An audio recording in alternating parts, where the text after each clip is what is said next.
Hello, folks. How's it going? Welcome to One versus One Me. I'm D, and this is Cakes. No, it's not. The new Hi, guys. enlightened Cakes. Look. I have a ring light. Look how clear I am. You can see all my wrinkles. Oh yeah, not for them youths. If it wasn't clear already in our past episodes. Yes, and slightly clickbaity title tonight. I know. I actually don't know who this Caroline Flack is. I only just found out hour and a half ago. I know yeah, she we'll is see because my how mum this goes. Love Island, and it's trash. It is one of the worst shows in the world. It's garbage. I mean, my kids watch it, or at least no, actually, I think both my kids watch it. Thinking of it, so yeah. So you know the premise of what it's all about. Yeah. Cheers, said they. So I'll take that any day of the week. That's a compliment as far as I'm concerned. Thank you. Yo, But Jen, how's it going, man? And yo, Chris. Aha! Hi, guys. Is that from Knowing Me, Knowing You? Aha. Is that from that? We were discussing this backstage. Yeah, like I said, I'm pretty sure it's an kind of an in thing with the APM research group. So it could be a bit of an in-joke there. I'm not sure exactly what it's about, but I know they use it a lot in that chat. Flack was due to other stuff, not Love Island anyway, and yes, it's the most horrid TV ever. Yeah. Well, if it's anything like X on the Beach. Do you ever heard of that one? But like that was a show that was on when I was still in the married home, and yeah, that did get watched on occasion. So if there's anything like that, then I've kind of got a familiarity with Love Island. But if it's not, then no. I don't know. I've not watched X on the Beach. But Love Island is essentially, okay, so they put a load of people into one house. It's like sexed up Big Brother because they have to couple off and they have to sleep in the same bed. I asked my mum, by the way, I don't watch the show. It looks like shit. It looks garbage. It really does. But I was asking my mum, and my mum says that yeah, they have to choose which couple they want to be with, and then whoever's left single gets kicked off the island. And it's basically whose tits are more plastic and who's got the bigger dick. That's what it seems like. It's not. But she was the presenter. But Chris said that if she was on other stuff, cool. I haven't seen her on. No, it's due to other stuff. He said, yeah, due to Flack was due to other stuff, not Love Island anyway. But yeah, it was, but it's a clickbaity title. Deal with it. Fight me. Yeah, and well, it was a little bit to do with Love Island as well, apparently, wasn't it? Because didn't they fire her or something over all this? No, they didn't fire her. All right, then. Well, that's what this woman whose video you sent me to watch says, anyway. We'll watch that in a minute. Yeah. So, I don't know why Jed didn't see us and why he had to go to our page to see us. That's annoying. Yeah, I don't watch TV either. I watch YouTube and Netflix. Netflix is there. It's because it's all a conspiracy, and we are now one of those censored channels, guys. We are oppressed. So please sub to us, like all of our videos. Please, because we're being suppressed, guys. We're being suppressed. Hit the like button to boost the algorithm. Or hit the down thumbs if you want. It happens from time to time. Notifications don't go out. YouTube algorithms are not perfect by any means. So Jed's just he's never heard of this dead woman either. Now, normally I wouldn't want to ever cover a celebrity death because I don't really give a fuck. But this one, it really made me angry. Because so many people are like, oh, she's dead. Oh, what a shame. Oh, no. Oh. First of all, like, disclaimer. suicide is the worst thing ever. Well, it's not the worst thing ever, but suicide sucks, and it's really bad when people feel like that's their only option. That's horrible to ever feel like that. I'm sure quite a lot of people that watch us and possibly on this channel, on this panel right now, have had those kind of thoughts before.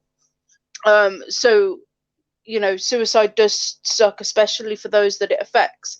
However, turns out, we have a helpline number below. No, we don't. We don't. It's just me. It'll just be me on the other end going, but what led her to this, apparently, according to them internets, is that a few months back, while her partner was asleep, she hit him in the head with a lamp, and there was blood everywhere. The media and the police have likened it to a horror movie. I don't know what horror movies they're looking at, but apparently that's what it was like.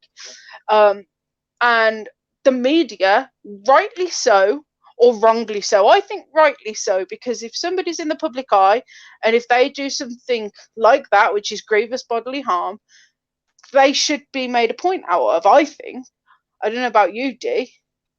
Well, if you're a celebrity, any part of your life is open to scrutiny, as far as I'm concerned. Yes, it's like even us putting ourselves on YouTube. Like, I mean, you putting yourself out there on the public eye, people are gonna say what they want to say. So yeah, it's a risk you take when you do stuff like that. So, like I say, celebrities especially.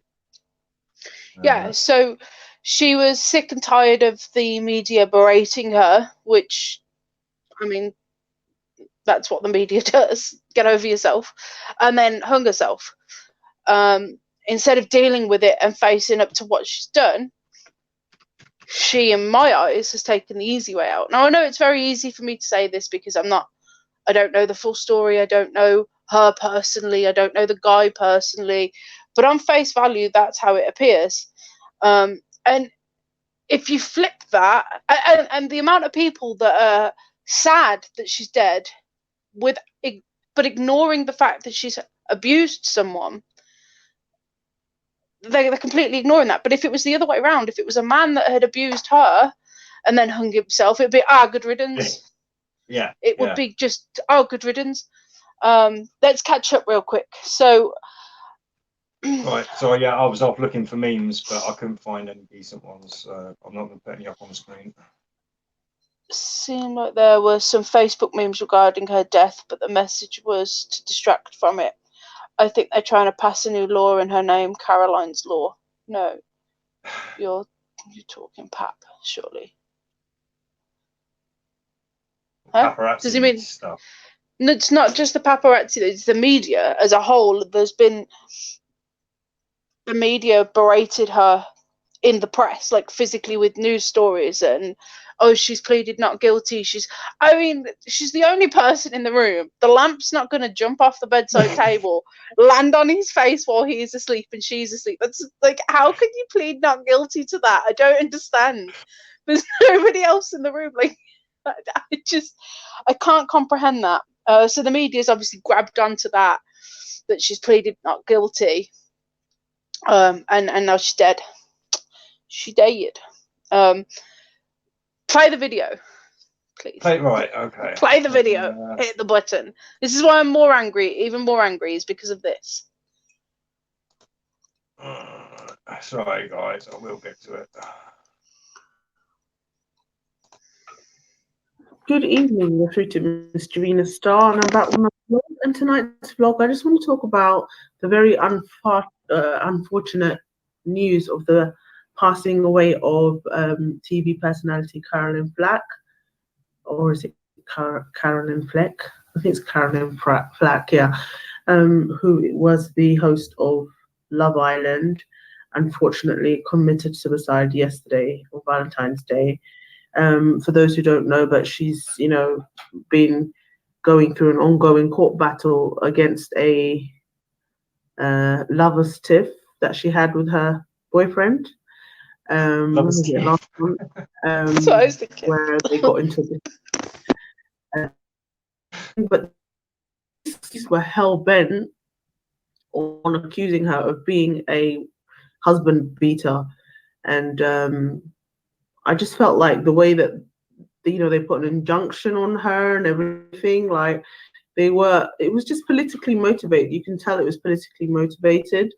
They wanted to make her, and they wanted to use her as an example of they wanted to make an example out of her by clearly having her seen as a husband beater and having her imprisoned. I reckon that they were going to make an example of her, and for women like her, the whole point of her case, I think, was to incriminate her and put her in prison and put other women in the UK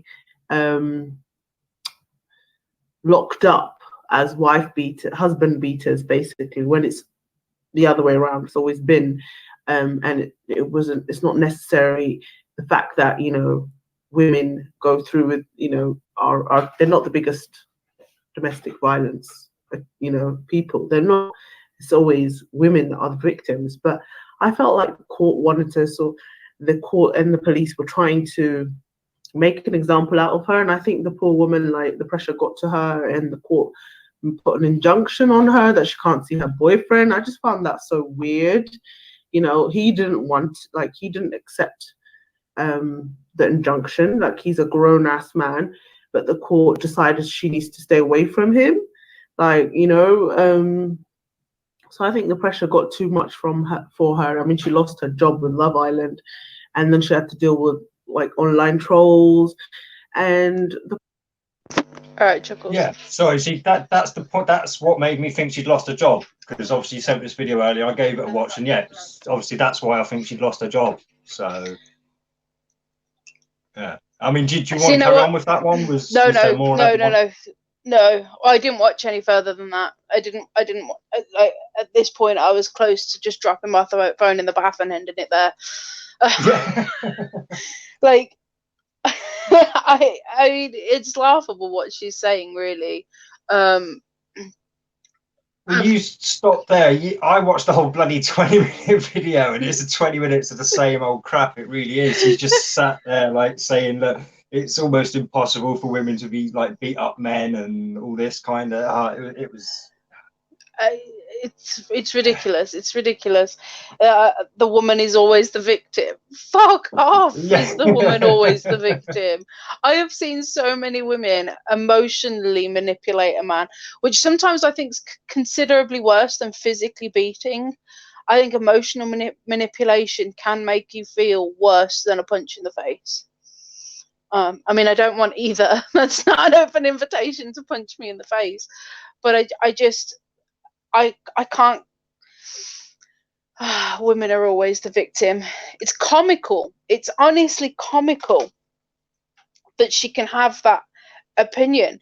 But I mean, one of the comments was MGTOW for life or something like that in the comments of her video. Yeah. I commented on the video as well. I don't know if you saw my comment. Oh no, I didn't. I can't. Let me go. I'll go and have a look. I commented. I can't even remember why I commented. I told her that I was using this video in my video later, and then I put ... fair use. I'm not seeing it. So she might have deleted it, and she might have hidden it. I'm not sure. Yeah, it's definitely not coming up anyway. If I hit newest first, and it shows all of them, because I might have sworn in it. Oh, find sort by newest first. Oh yeah, there it is. All right, there it is. Yeah. If you hit someone with a lamp, you are an abuser. She should be in prison, not dead. If you attack someone, you should go to prison. I'm mentioning and using this video tonight on 1 vs 1 me to make a point of your stupidity. Fair use, yeah. It's me. Yeah. But it is. It's stupid. If you hit somebody with a lamp, it's abuse. Well, the next comment down from yours is how much shit can come out of one's mouth. Yeah. I mean, they're right. They're not right. Next one down from that. Feminists so quick shouting from the rooftops, we want the same rights as men. That they didn't stop and think about the realities of equality. So, yeah. But I mean, that video had like 3 thumbs up and 9 thumbs down or something. So, and it just shows. I mean, we don't necessarily want her. We don't want her extreme. We don't want VB's extreme. We want a middle ground here. You know, none of this we want feminism. VB's extreme. None of this feminism and MGTOW extremes. We don't need those. We just everybody on the same fucking playing field. If you hit somebody with whatever and you cause a lot of damage, or even if you intend, like if I throw a knife at you and I miss, I should go to prison. Do you know what I mean? No, because I've tried to hurt you. That's the thing. I've tried to steal your life. Did you miss because subconsciously you weren't really trying to, you were just angry and throwing shit? I mean, this is in context. Again, individual cases at a time. Yeah. But yes, obviously, if you pick up a knife with the intent of trying to throw it at somebody, then yeah, that's attempted murder, really. So yeah. It is, yeah. And at the very least, manslaughter. But I don't like this whole women are the only victims and men can never be subject to domestic abuse. Fucking bullshit. What the fuck do you mean? Bullshit. Men can be subject to a lot of domestic abuse. And in a lot of cases, it's even more violent. Like, I'm pretty sure she said in the comments of one of her, in the video, because I read some of them, she said that a woman dies every week from domestic abuse. Okay, well, where's the statistics for men? Where's your statistics to how many times a woman kills a man in a relationship? You can't just post a statistic. But no matter how small the statistic, when it comes to domestic violence, it doesn't matter. If there are people being abused, it doesn't matter who's abusing who. Does that mean in a lesbian relationship, neither one can be abused, or both are abused, or in a gay relationship, neither are abused? I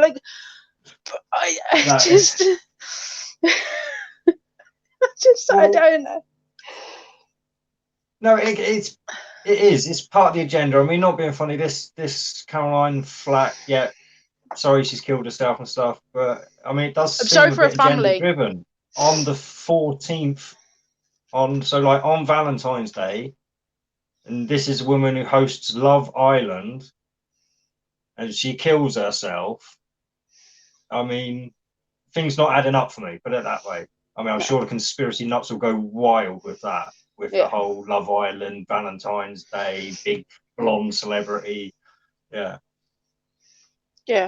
And others are saying, like, the pressure of, like, if you take out the abuse and just look at the pressures of fame, do you think that famous people, because they've put themselves there, do you think they have to deal with the pressures of that? Yeah. It's self-responsibility. It comes down to self-responsibility. You want to be famous. What happens when you're famous? Everyone knows. We've known since the 20s, silent movies, and whenever they came out. I mean, famous people get attention. It's that simple, whether you want it or not. You don't want attention, maybe you want to find a different career. Yeah. Go live in a cave, whittle some spoons. And Chris just made I mean, not being funny. Like, if you really want to act and you don't want to become famous, right, go and do little shows in the theatre. But Chris just said something so fucking valid. What about suicide being the biggest killer of men in general anyways? Men are abused by society's expectations constantly. And if you just take out the second part of his comment, the second comment, and just focus on the suicide being the biggest killer of men in general, and you take out that general part, and you put that into a guy who's being emotionally abused, and that man can't take it anymore, and that man sees no other option but to kill himself. Because, okay, you're in a horrible marriage. You leave the marriage, you don't get to see your kids. That's going to torment you even more. But you're being abused every single day. What's their only option? What's going to make them feel like it's their only option? Like society, and then he goes on to say society is built to just keep belittling. I don't even think I agree, men, on the main part, but I think society belittles us little people in general, as people with a normal day-to-day life. I think, yes, I see your face, D. Yeah, Women less so. I do agree, women less so. But if you're a worker, you're being not my camera. If you're a worker, you're being belittled even more. You're belittled by the man, and I mean the man as in the boss. If you live in working class society, no matter what your gender is, you are belittled. So then add on that added pressure that men have and the expectations that men have to do this, to be the hunter-gatherer, to be the strong one, to never be able to break down, etc., etc. It's not that. See, it's the pressure to be that, and you're not allowed to be that in today's society. So this is the thing. It's the catch-22. Yeah. It's that whole, you need to be 20 and have 10 years of work experience. It is constantly, life is a constant catch-22. You can never fucking win. Let's all just kill ourselves now. Fuck it. What is the point? I jest. I don't mean that. Man. Please don't kill yourself. Meow. But yeah, and then I wanted to also mention Amber Heard and Johnny Depp. I don't know. Yes, I assume you guys know. I just quickly briefed D because he was like, I recognize the name, but I didn't want to just throw names at him and him be like, what? Sorry, teapot time. Dan's not here. Dan's in Dublin, by the way, guys. In case you're like, why is it so quiet? Cakes is. Dan, hiccups. Dan's in Dublin. And there's another one. Oh. And so I had to even the boyfriend needs a break every now and then. He does, yeah. He needs a break. Crazy that suicide is our biggest killer above so many other types of death. Is it the biggest killer? I mean, is cancer not more, or smoking, or I don't know. Right, I've got access to Google. Let's ask the almighty Google. You Google it. This ring light's giving me a headache. I'm going to talk about my wrinkle while you're doing this, because this isn't a wrinkle. That there is a scar from when I face planted a TV stand. You see it? That one there. That's a wrinkle. Another one there. That one. There. Now you can see heart disease, alcoholism, etc.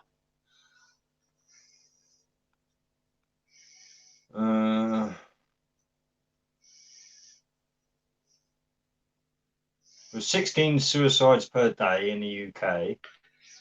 Suicide is the single biggest killer of men under the age of 45 in the country, according to the almighty Wikipedia. So yeah, wow. And that's UK. So yeah, he's correct there, according to Wikipedia.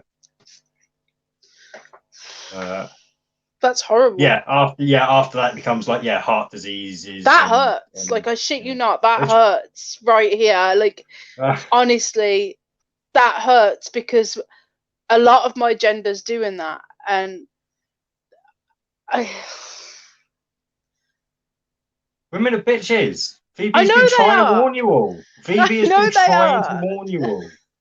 I'm not. I'm a peach. Mostly. I let my boyfriend go away. Let him. Yeah. See, the fact you even use the word "let," like, yeah. Try not to move in and out of your camera too much, because with that ring light, your autofocus goes mad. I keep moving. I keep moving. I can't. I'm not John LeBon. Not a cardboard cutout. Not turning off Jesus, then. You're not a ventriloquist, are you? I'm made out of the same thing his dinosaur bones are made out of. Wood. I'm a puppet. But no, that hurts. That statistic hurts. Yeah. Man. Like, and this whole statistic, this is the thing, right where men should be at their peak of manhood, up till the age of about 45. Yeah.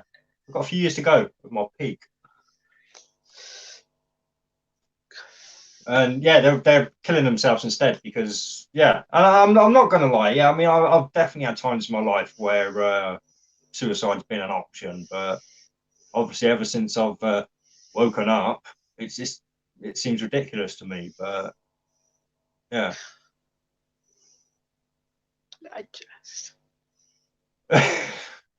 I don't know what to say. Like, that statistic hurts a lot, because to me, there's always another option. But then I look at my dad, and I look at other men who have gone through a divorce, and even not even a messy divorce, but how much money it's cost them, and the cost of not seeing your kids as well. Like I think about it, and I like, if anybody took Fred away for the majority of the week when it's supposed to be dual custody, that would wreck me. That would wreck me. And yeah, at least I kind of got lucky in that regard. Like, I mean, I don't see my eldest very often, but yeah, that apparently turned out to be my fault. Apparently, I had to go at her one night, and yeah, well, I won't bring it up on here, but yeah, obviously when I was going through some bad times, and yeah, she's kind of stayed clear a little bit. But obviously, I do see her still. It's not like there's major issues, but yeah, my youngest, obviously, I still see all the time. So I mean, I've gotten lucky in that regard, but yeah, it's horrible. It is horrible. Oh, yo, madam. Hi, madam. Your internet does not like you. So let's talk about Amber Heard and Johnny Depp. Oh, so, yeah, Amber Heard and Johnny Depp. Yeah. So, because those statistics just make me want to cry. It is. It's making me feel really sad for the men that I know, and for them to then have to face what the men that I see in my dad's generation. And yeah. Anyway, shut up. Right. So, Amber Heard is a bitch. In case you guys didn't know, she made all these claims about Johnny Depp being an abuser, and obviously because he's a man, everybody believed her.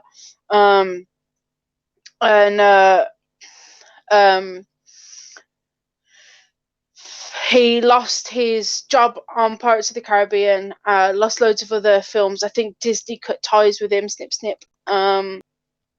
Well, yeah, that's why they didn't carry on with the movies, wasn't it? Like the end of the franchise. I really liked Pirates of the Caribbean as well. I know a lot of people hate it, but I fucking loved it. I grew up on that, you know. I love it.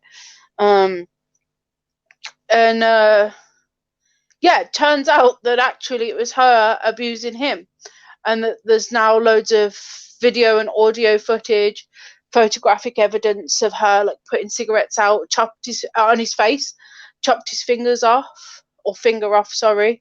Yeah, there's an image. Go Google Johnny Depp's finger. So Johnny Depp's missing a finger. He is Frodo. Google it. I don't get that reference at all in the slightest. Frodo, Lord of the Rings. Gollum bites the. Don't worry about it. You're not nerdy enough. Says 2.5 Xboxes next to her.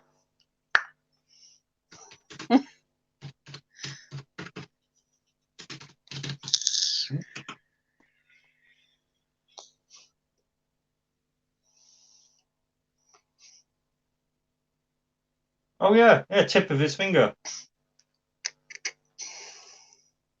All right, fair enough. He is a wrong one. He was filmed secretly.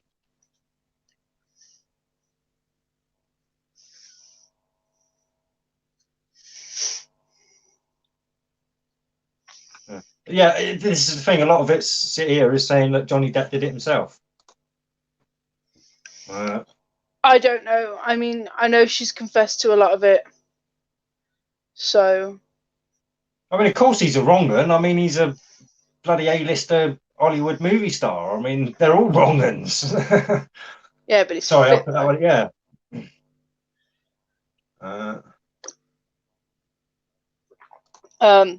Well, Jed, no. You deserve to be under attack. You're a bully, mate. Now stop it.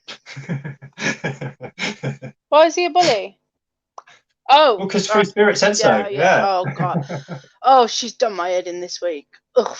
Oh, what? You're actually watching stuff, are you? Because I don't watch. No, like I say, I watched Trolls versus Trolls. I didn't watch her. I supported Trolls versus Trolls. Poor P. Mars. Oh, I felt bad for him. Okay. It sucks as well because like he's taken on the label of incel, like so he's stuck it. I can see him. He's stuck himself in there. Like, I feel bad for him. I really do. You already know this, because I phoned you like straight away. I was like, "D, I feel really bad." No, she's fucking crazy, man. She makes me so angry. I don't watch her. I don't watch her videos. I try and avoid everything that she's in because she just makes me. She does this whole damsel in distress thing. Oh my god, I need help, and oh my god, when you can just see through it, man. You can just fuck off. Get off YouTube, you sensitive soul. I can't stand her. She makes me just. Keemars gives ins. Yeah, I don't really understand what an incel is. Right, and I got explained exactly what it is. It is a man who is an Just a man. involuntary celibate. Basically, it's the new PC way of saying sad bastard who can't get laid. A eunuch? No, not eunuch. No, not eunuch. Involuntary. Yeah, involuntary celibacy, meaning they can't get laid. It's that simple. Yeah, it is involuntary celibate. There you go. Like that. So yeah, it is, and then it is the PC term for sad bastard who can't get laid. I thought it was something way different. I honestly thought it was something way different. Does it matter? Like, but no, VB was being called an incel as well. Because in that, this is what I mean. Knickers. Well, he's taken on the label, so it doesn't matter what other people think. He thinks it, so his life is going to produce that. Like I say, unfortunately, he's stuck in his own loop. He's yeah. But thought that was asexual. Now, no, asexual is when you're just not attracted to anything or anyone. You have no sexual desires, basically. And that's my understanding of asexual. Opposite of anyway. me.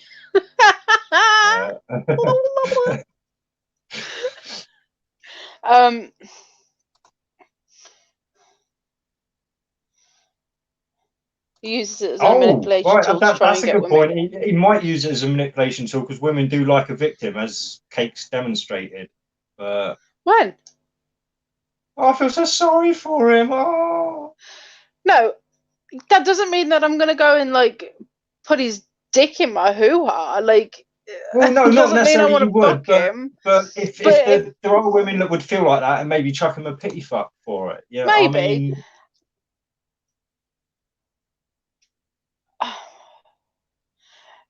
I mean, maybe he is looking for a sympathy fuck. Maybe he knows exactly what he was doing. But I felt bad for him because of Free, not because of his actions. It was because of Free's actions. His actions, I don't think you can feel sorry for somebody's actions because that's their choice and that's his bed that he made. But I I feel sorry for I feel sorry for him because of what Free said and Free did. She's a slut. She's a mild psychopath. So, yeah. Mild psychopath. She knows exactly what she's doing. Like, exactly what she's doing. No, I actually don't think she does. I think she's so caught up in her own ego, she hasn't got a clue what she's doing. She actually thinks she is the one in the right in this. She honestly thinks that. So that's my opinion anyway. But anyway, maybe. Storm Dennis. All right. Storm Dennis. So last week I was down to like 2.5 panels missing. Now there's 3 panels missing, and my radishes that I planted on my channel are ruined. They're broken. I forgot they were outside. It was my fault. Can't blame Dennis. I'll just give him a nice bit of fresh air. This will help him. There was that famous incel YouTuber who went on to shoot lots of people. Okay. Why the constant need to label everything? Just live your lives. She deleted her videos to get even more attention. I didn't know that. I don't look at her channel. I had to delete them because I just couldn't put up with the hate. I can't have a platform with hate. Don't. You're going to make me spit my tea out again. Dickhead. Oh. Christine Weston Chandler. Oh my God, no wonder he went on to kill a shitload of people with a name like that. Poor bastard. That's worse than my fucking name being D. I thought she was telling me a woman. Well, no, I take it that's the famous incel that went on to shoot lots of people. Yeah, she said check him out, but I'd have thought Christine's a woman. That's a woman's name. Yes, no, exactly. Christine Winston Chandler. I mean, Weston Chandler. I mean, even sounds like a serial killer name. I mean, Jed said she's now lurking in the PPC channel run by Hitchhiker's Guide to Flat Earth. Yeah, that's what I saw, the Trolls versus Trolls video on Hitchhiker's Guide to Flat Earth. That's right. Okay. I don't know who pay attention to PPC that one. is. See, the thing that got me was there was a guy in that video called Slam, and I was like, oh my God, who the fuck is this guy? He's why everyone hates America. The one who was That screaming guy down. there. Yeah, the one that just kept coming on. Yeah. It's like, that's why everyone hates America, mate. Because of you. And people like you, Americans like you. That's why everyone hates America. But yeah. Yeah, he was too much. He was too much. And was there was Tom, I think, was on there, who we normally who we've had on a few times, I believe. I think he left when it got a bit blur. So. Yeah. She'll get eaten alive. I can't see where she's hanging out anyway because she's blocked me. She won't get eaten alive. This is the thing. She's a female. Yeah, and this is the problem. She's got them titties. She will always have a place because there will always be dumbass men who will overlook everything and believe everything she says and nothing anyone else says against them. And yeah, morons. She said something that made me laugh because she said, "I don't ever block people. I face people." That's what she said. That's what she said. Get the Trolls versus Trolls video up and we'll watch all of it. That is legit. No. It's 20-odd minutes long. But, yeah, it is. But she legit. I will find it and get the timestamp for next time. Yeah. She said that she doesn't block people and she blocked me and 1 versus 1B, and I think she deleted their Padawan. I use the correct pronouns. He calls himself. Okay. Right. So she gave it. Right. Yeah. So even that adds to the story even more. I mean, these transgenders are messed up in the head to start with, so it's no wonder they went on the killing fucking spree. Really.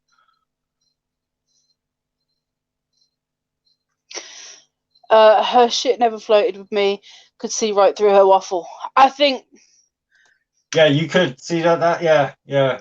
I mean, the first night that she got on Jamie's show that I saw, and she was playing the victim card, and then we got her on the show a little bit later on. That was when I was just like, what the fuck? Like, I just sat there for so long, and she's just monologuing, and I'm like, whose show is this? What the fuck's going on? Be quiet. Yeah, and being a woman, I obviously wasn't as strong as I should have been and told her to shut the fuck up. Yeah. Again, I'm one of those pathetic men that is easily manipulated by women. So she's not on about killed no one. She's not on about the mass shooter person. Oh, I need to reposition my butt. Sorry, fucking, you've lost me in context now. Then. Yeah, I'm lost. I think she was just telling us to check someone out. I'm not sure. I've drank almost a pot of tea in like an hour. Well, I'm sure you'll have a very fun night running to the toilet. Fine, be great. Be all good. So yeah, Storm Dennis killed all your plants you put outside. Yeah, I'm really sad. But Wales is flooding. The park. I did get a notification on my phone about that actually. Yeah. The park that my mum works in is flooded. It's a really popular park because it's massive, but it's got a little cafe right in the middle of the park, which is that's where my mum works. And normally they'll take in mad dollar bills. They'll take in a lot of money, but today they took in £135 and that was it. I was like, I'm surprised you sold £135 worth of coffee today, let alone like anything else. Sonichu.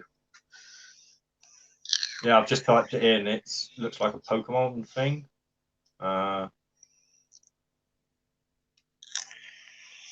Everywhere's flooded. Yeah, and then my radishes. I'm so sad. I mean, I'm planting more and they grow very quickly, so it doesn't really matter.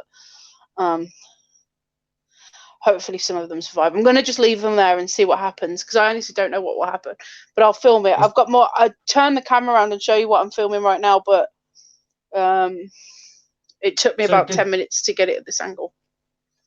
So did this woman plagiarize Sonic the Hedgehog, or did Sonic the Hedgehog plagiarize this woman? Because that character, well, actually, I'll in screen share so you can see. Yeah, so everyone can see what.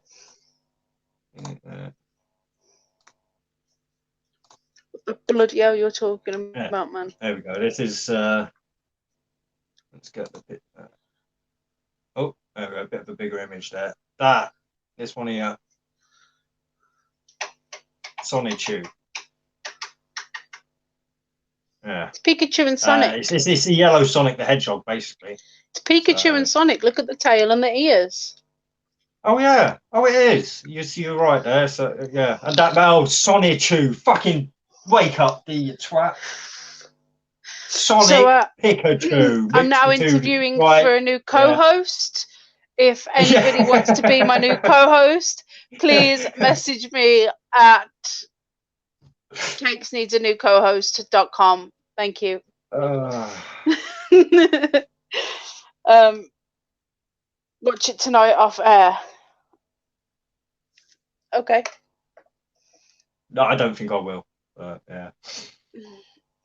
And we've still got loads of trees blowing over. Loads of trees are destroying houses and cars. A man died this week. Did you hear? I know I shouted that really. A man died. Which one? Well, be more specific. Tina died. Yeah, Tina died in the storm. That was a notification that came up on my. That was today. Screen. They got pulled into a river. Is that the one? They fell into a river. I just get notifications. I don't quite know how you managed to fall into a river. Literally, the notifications I get on my phone, I should start taking a screenshot every time I get one, because there's never any fucking good news. It's just bad news, bad news, bad news, bad news. No wonder everyone thinks the world's fucked, because that's what they're being shoved in their faces all the time.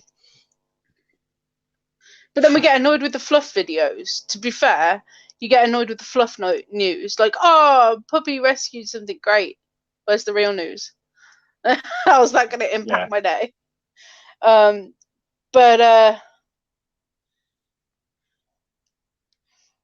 Oh, it started from Inseldom. Okay. So, here we go. That's why Christine, should we tell them about our drinking game? To look at the story behind it, it started from Inseldom, I believe. I'm not that interested enough to go look at that, madam, unfortunately. Like I say, this. Yeah, it's all shite anyway. And our new drinking game idea. Yeah. Yeah, go on then. You go for it while I have a quick smoke. Okay. So earlier... Sorry. Before we start, I've just had a notification up that D Murphy 25 has brought a new video out. Wow. Don't know you won't know him, but he's going back on it. So he's going back on Milenko.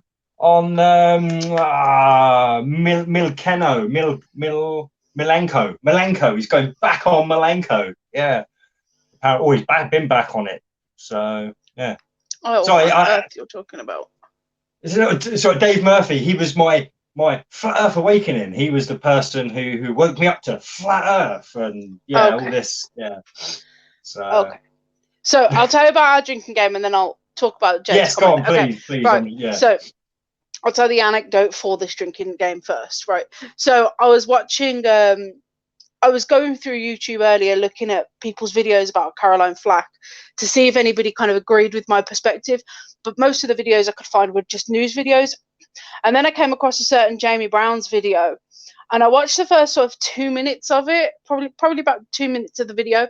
And then I was like, oh, I'm bored, right? So then I skipped forward, and every single minute was him going, and I skipped forward a minute, and it was, and then I skipped forward a minute and it was and then the last one it was yeah, so so that made me think, how cool would it be? We could do a drinking game, and if we just sit there and we stream and we go through Jamie's videos and we just skip forward, and every time he says absolutely nothing, you drink, or somebody will all assign things to different people in the panel.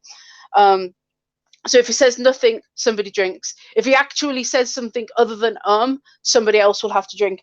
And then the person who's going to obviously get the most fucked up is the person who has to drink every time he says So yeah, that's the drinking game.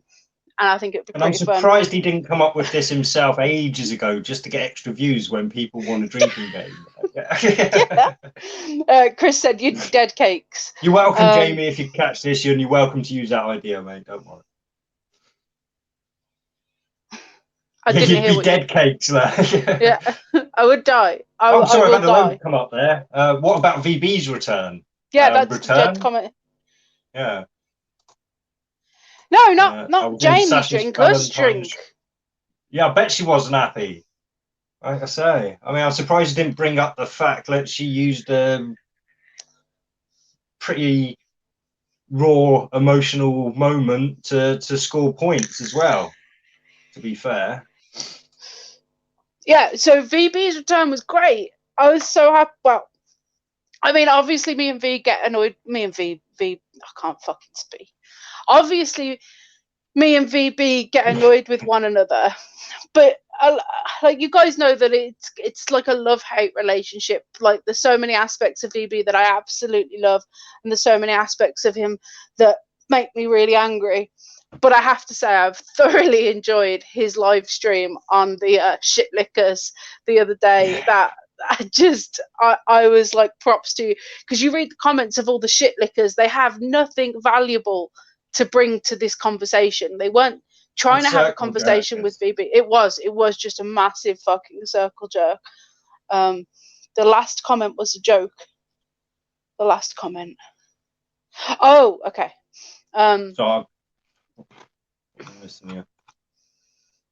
He said, "You trying to make Jamie kick the bucket cakes?" Oh yeah. Then the last comment was sorry, it pops. Yeah, that's what I mean. The chat pops up when it wants to on here. But yeah, and I must say, and I phoned D after. I was very happy that he actually acknowledged the fact that I was in the chat, and that he saw that I was there to support him and be like, we've said this quite a few times on Jed's, on ours. No matter what your opinion is, it is not okay to condone violence on somebody else. It is not okay. And it is not okay to wish violence upon somebody else. Like that's just, you know, you've lost the argument when that is the last thing you can say. Like, I hope you die, or I hope something like I want to ram a tree up your ass. Like you can't come back from that. You have no more argument. No, you can't. You just can't cope with the intellect. You can't, because I've done it myself, unfortunately, back on Jamie's chat not too long ago, to be fair. So yeah, I am hopefully reformed and it won't happen again.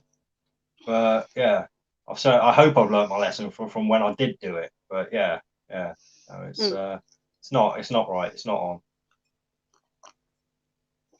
Madam says, VB is so predictable, same old shit week in, week out. And I know I said this to him. I said, you know, there is so much more in there. There is so much more in there that I want to hear and I want to talk to you about and I want to discuss.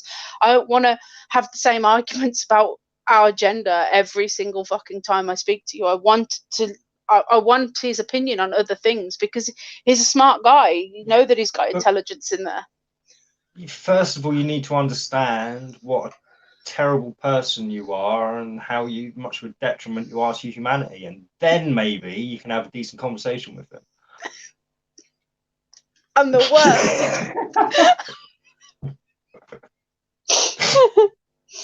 Oh my god. But no, I did enjoy the first. No, I didn't actually. I didn't enjoy the first bit of where he was there because he wasn't being himself. And then all of a sudden the light bulb switched on and then he was himself again. And then even though he started being a bit of a dick again, You know, you could actually have a conversation without him just being like, yeah, well, you know, I wanted to go on Sasha's, and well, yeah, you know, and I'm like, no, VB, talk to us. So, Joe, do you think he'll be on next week? Jed, D? You on where? What do you mean on where? What's next Saturday? Jed, he's forgotten about you already. Oh, on the Disgusting. toilet. I'm sure VB will be on the toilet next week. Yeah. Do you think he will be on Jed's toilet? I hope so. No, I do. Every Like time. I say, I enjoy my interactions with VB. I always have, and still do. So yeah. What's a circle jerk? And he It's just pegged me two right. He people. pegged me right the other night. I honestly, like I say, that's why I put the comment in his chat. Get out of my mind, because he does. He just says a lot of the shit that I'm too afraid to fucking say. So, but yeah, I do have a quite heavy bias against women. So, But I'm nice. I don't watch him, says Chris. Madame replies with, I don't, Chris, but I like Jed's hangouts, and that's how I see him. Ugh, grammar. And then Jed says, don't know, he's more than welcome. It's good. That's good. That's good. But no, it was nice to see him back on them YouTubes. He posted another video as well, and I can't remember what it was about. I did watch it. What was it about? I don't know. Because I got a notification. I was like, oh, VB's put some else out. Sweet. Can't remember. It's gone. It's gone from my brain. It's gone from my brain. It's gone from it completely. Oh, that's right. It was spreading the love. Oh, yeah. Yeah, can do. Yeah. Yeah, so I do remember that. I don't see this. I do want to ask him whether he did actually do this survey, whether he actually took the notes, or whether he just used that for effect on his video. But yeah, I can imagine he would, because I imagine it would be fairly easy if you're a delivery driver. It'd be fairly easy to have like a notepad and pen inside your car and have a tally. Smartphones got your apps for keeping notes and stuff nowadays. I mean, you know how I like my lists. Yeah, I know you do, but yeah, Paper lists. I imagine most people have forgotten what pen and paper is now. So, yeah. Madame said, I do like Vlad. He comes across as a lovely man. Yeah, Vlad's awesome. I don't know why he's got such a thing on himself about his looks either. I mean, he's certainly not ugly. No, I don't think he is. I mean, I'm not a gay man, but yeah. No, I don't think he looks bad at all. I think he looks weird when he's got his hair tied up, though. I must say, he looks completely different with tied up hair than what he does. Obviously, when it's not. Obviously, I mean, everybody does. I mean, you put my hair up and I look really weird. He just talks so much. You can go. I said last week that 20 minutes before D left the toilet, I'd already decided that I was leaving, but I could not get a word in edgeways, and I didn't want to break the conversation and be like, "Yeah, guys, I'm going." See, that's what the private chat's for. It's where you put a little note in the private chat, and yeah, then you can just leave. You don't break the conversation up, and you don't. Yeah. Not everybody checks the private chat. They don't check it, and you can only check it if you've hit chat. Like if you type something in private chat now, it won't pop up for me unless I hit chat, and then it'll pop up. Oh, it does for me on the private, but not the comments. Like I've got to go to live comments before it starts showing them on my phone. And luckily, like I got the laptop, not laptop, PC on tonight.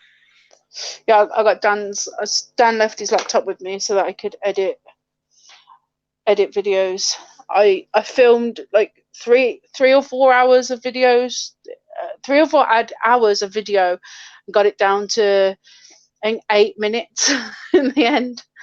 Nice. Because of what I'm making. There's always here. one. There's always one. Well, fuck your opinion, Cabbage Knickers. Yeah. No, don't. But you're welcome valid to it. Opinion. You're welcome. Yeah, you are welcome to your opinion.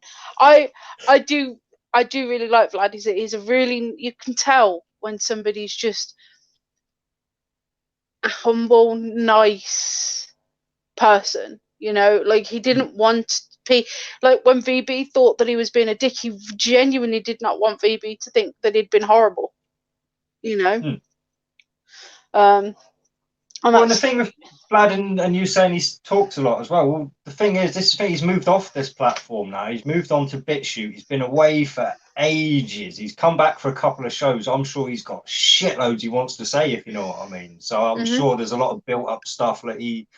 Of course. Yeah, he's desperate to get out because obviously we're like his internet buddies and stuff. So I mean, you've got lots to talk about. I mean, I'm not saying it as a bad thing. You know, your boyfriend interrupts all the way through my Hangouts. What's the difference? What difference is saying bye gonna make? And I know, Jed. I get so angry. I'm like, could you not just be quiet? Like, you know that I'm going. You know, every fortnight I'm probably gonna go on Jed's. You know, every Sunday I'm on here. Can you not just shut up for like 2 hours on a Sunday and a few hours on a Saturday? It's so frustrating. And because of the angle we were at, I was all the way over there and he was just here pretty much where I'm sitting now. The mic was facing him last Saturday, so he was just even louder. But I've seen this. Can you not like get like a muffler for your mic or something? You know what I mean? One of those like stuffy things that fits on the end and cuts out background noise. It has a built-in one. It has a built-in one inside there. It doesn't work. It doesn't work.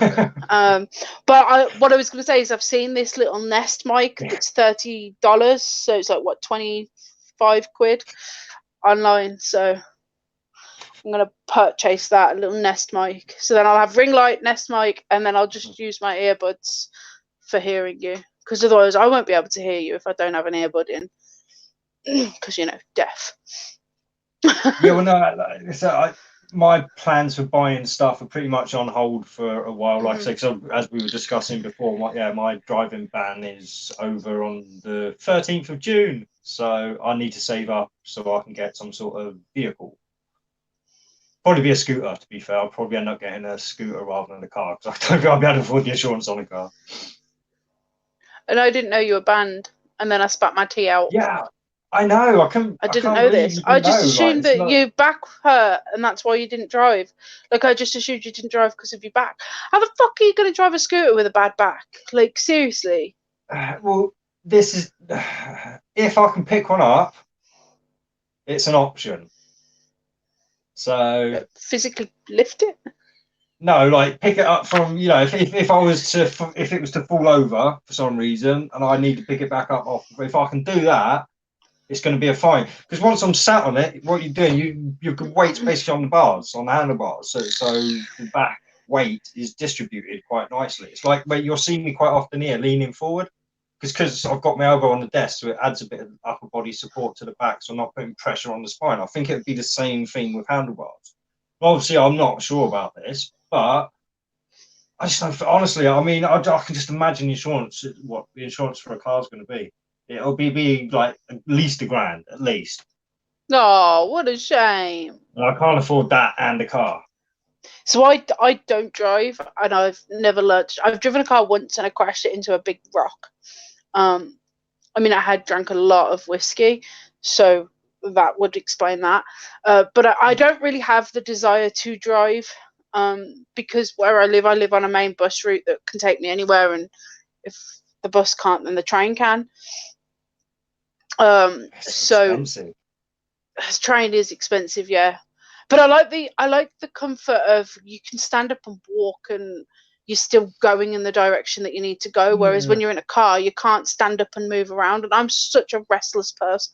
You guys see me, I'm moving about a lot because I just, you know, I don't. So anyway, yeah, no, I don't want to drive. But if I was to drive, it would cost well over £1,000 for me to get my car insured because I've never driven and I'm 27.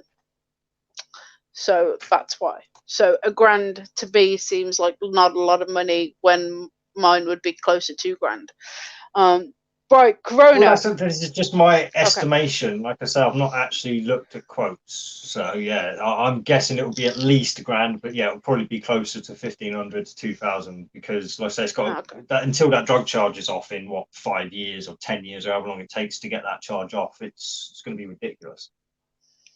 Especially considering before because I had 12 years no claims before. So I was paying, like, I think £198 a year. Like for car insurance before. It does go down a hell of a lot, doesn't it? Yeah, yeah. I look at my parents and it's super cheap, and I'm like, I'm jealous. But yeah, Jed, you can tell he wants to speak. All right, Corona. Do you want to drop the link? Drop the link, D.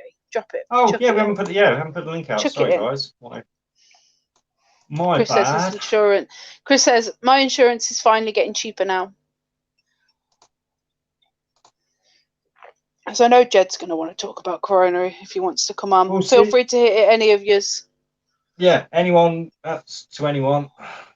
Yeah, no. This is the thing. Insurance does drop quite fast. If I remember, it's like after about 2 years on the road, it was well affordable for me. And especially, like I say, by the time I got to 12 years, no claims. Most insurance companies only do up to 10 years, so that's the most you're going to get anyway.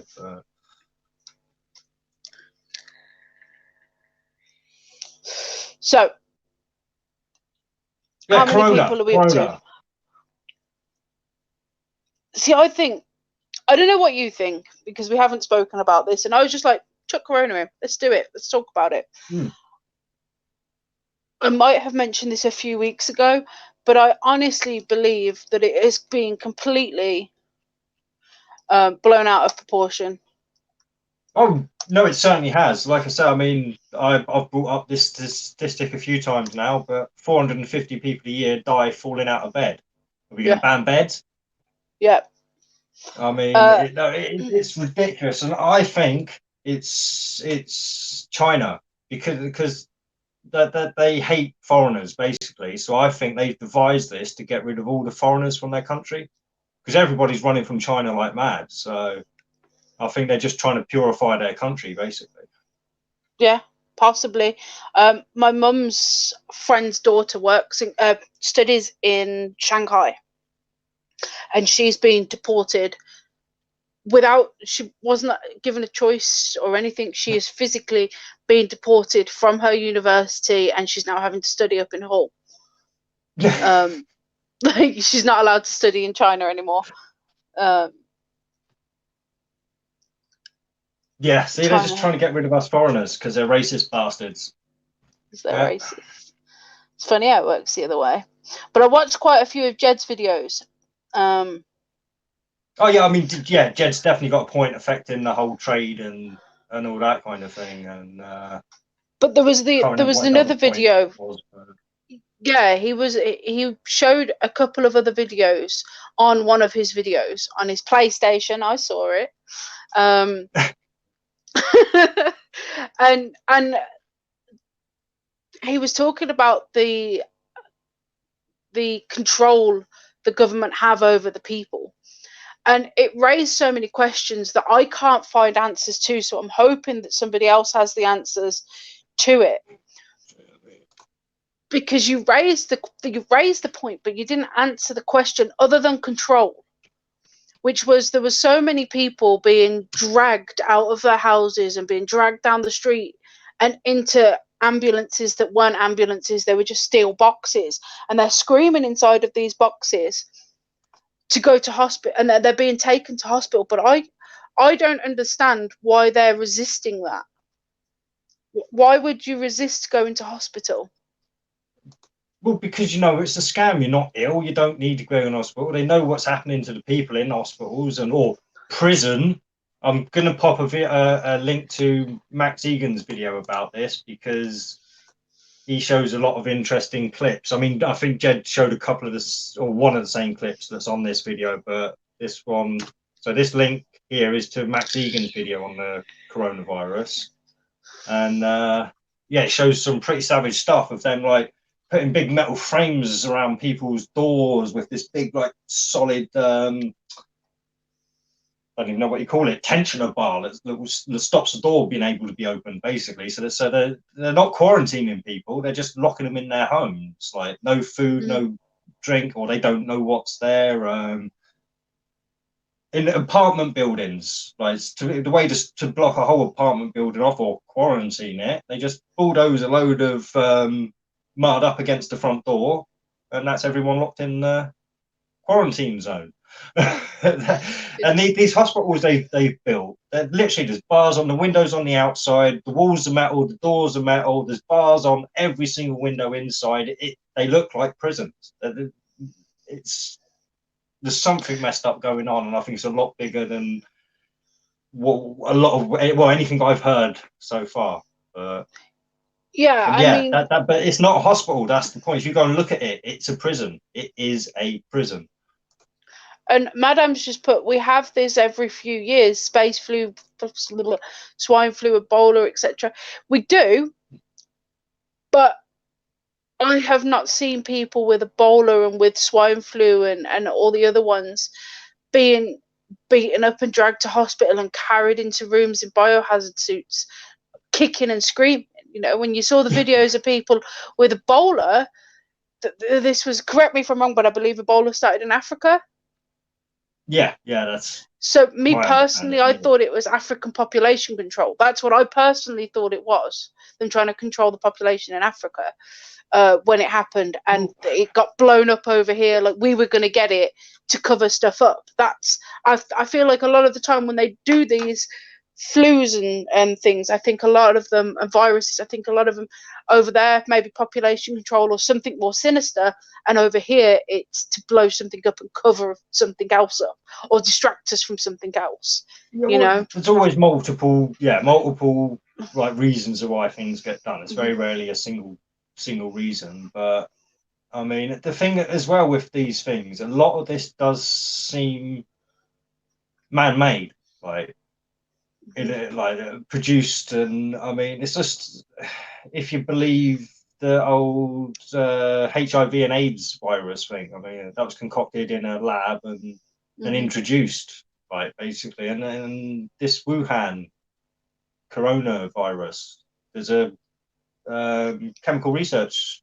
lab or bio research lab, like, right there. I mean, come on.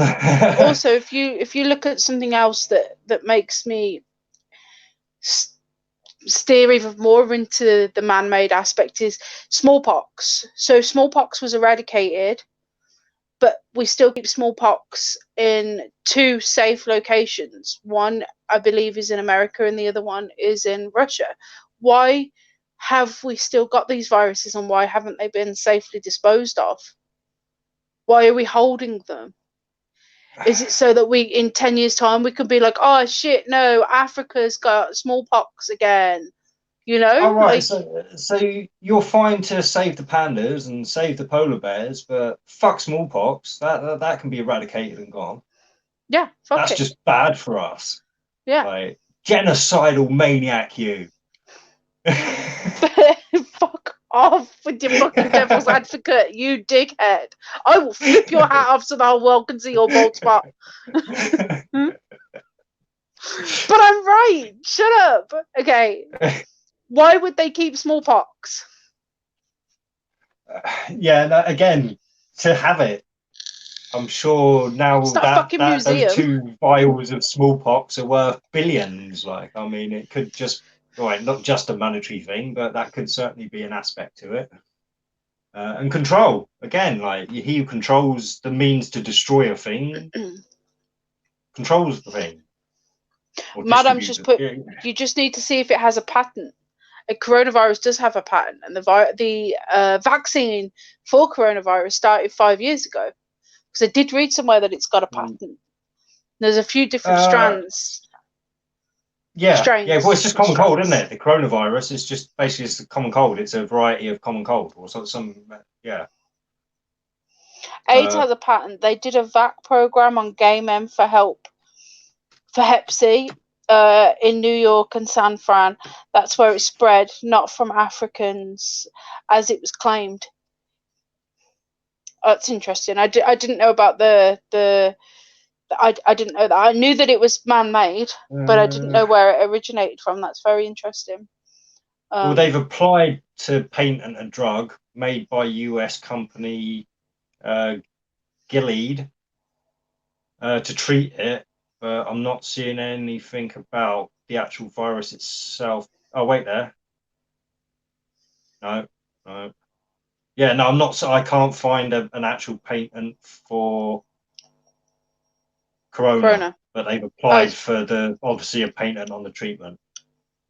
I was sure I saw that. I might have got it mixed up, but yeah. Either way, I'm sure it's man-made. Yeah, the drug's called remdesivir. Almost looks like a kind of a Russian-ish name. Yeah, but I don't know. Yeah, I know AIDS started back then. Oh, there you go. It's the Wuhan Institute of Virology. That's the place, and this virus just so happens to have appeared right near it. Yeah. Yeah. It's funny. And I can't remember if I saw that. I don't think I saw this on Jets, but I think I saw it afterwards. The whistleblowers as well that have just disappeared. Like there's the whistleblowers that are filming in the streets, and there's 2 different news reporters that aren't state news reporters. They've kind of gone off grid, you know, because of dictatorship or communism. And they have all of a sudden just disappeared, and they haven't answered messages or anything. They've been taken off the streets because they were trying to expose. And that the one bloke was crying. He was like, "I'm not scared," or something like that, or he was scared. I can't remember, but he was crying, and then I felt sad. That's why I can't remember what he said. I can't. When men cry, it just cuts me up. I can't cope with it. Like my dad, when my dad cries, shouldn't cry. That's why it cuts you up. Cause it's like, what the fuck is this man doing? What a pathetic excuse for a human being. So my dad, that's why like, oh, poor him, because then your maternal instinct comes in. Oh, he's broken. With my dad. Poor little man crying. No, my dad was telling me about his dad, and when my dad's dad passed, and then my dad cried, and then I got upset because my dad was crying. It's my pops, and I would think I was upset because it was like my dad's supposed to be this strong man, and he's supposed to be my rock. You let you down, see? So you cried because you've been let down by a person you admire. I will press the red X, motherfucker. I will press the red X. I will leave. I'll leave you co-hostless. You can monologue by yourself. I'm such a bitch tonight. You are. I'm phoning your mom. Sue, Sue, help me. But no. Anyway, so coronavirus. Yeah, nobody answered my question. I don't understand. Oh, why I'm not in focus. There we go. I don't understand why they're being dragged and kicking and screaming. I don't understand that. Where are they going? Are they going to die? Are they going to contract them with coronavirus and put coronavirus in them? Is that why they don't want to go? Or are they sick and they want to stay with their families? But then that doesn't make sense, because then I don't understand. If you knew your government, yeah, and you knew your government did not have honourable intentions, you wouldn't go willing. Like, no, obviously not. No matter if you were sick or not sick or anything. So I literally think it's a fear of their own government that's making them kicking. Because they could be there, like snot coming out their nose, blood coming out their eyes, like, and you'd still be kicking and screaming and saying, "No, you ain't taking me away if you don't trust your government." So, but where are they taking them? You know, probably to this hospital prison that was built in 2 weeks. But for what? For why? It's like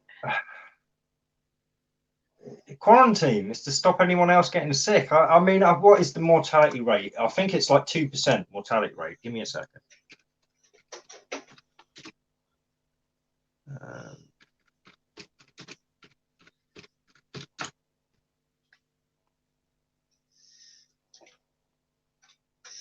This ring light is giving me a headache. Yeah, I couldn't get a straight answer earlier. That's why I just threw the laptop away. Ish. Yeah. Jed said he'll join in 10 minutes. I'm going to have to look for a fucking better search engine than Google, because Google's crap. Bing. Well, I'm thinking again, DuckDuckGo, or there's another one as well that's Ecosia. pretty good. I mean, I've used DuckDuckGo before, but just not on this PC.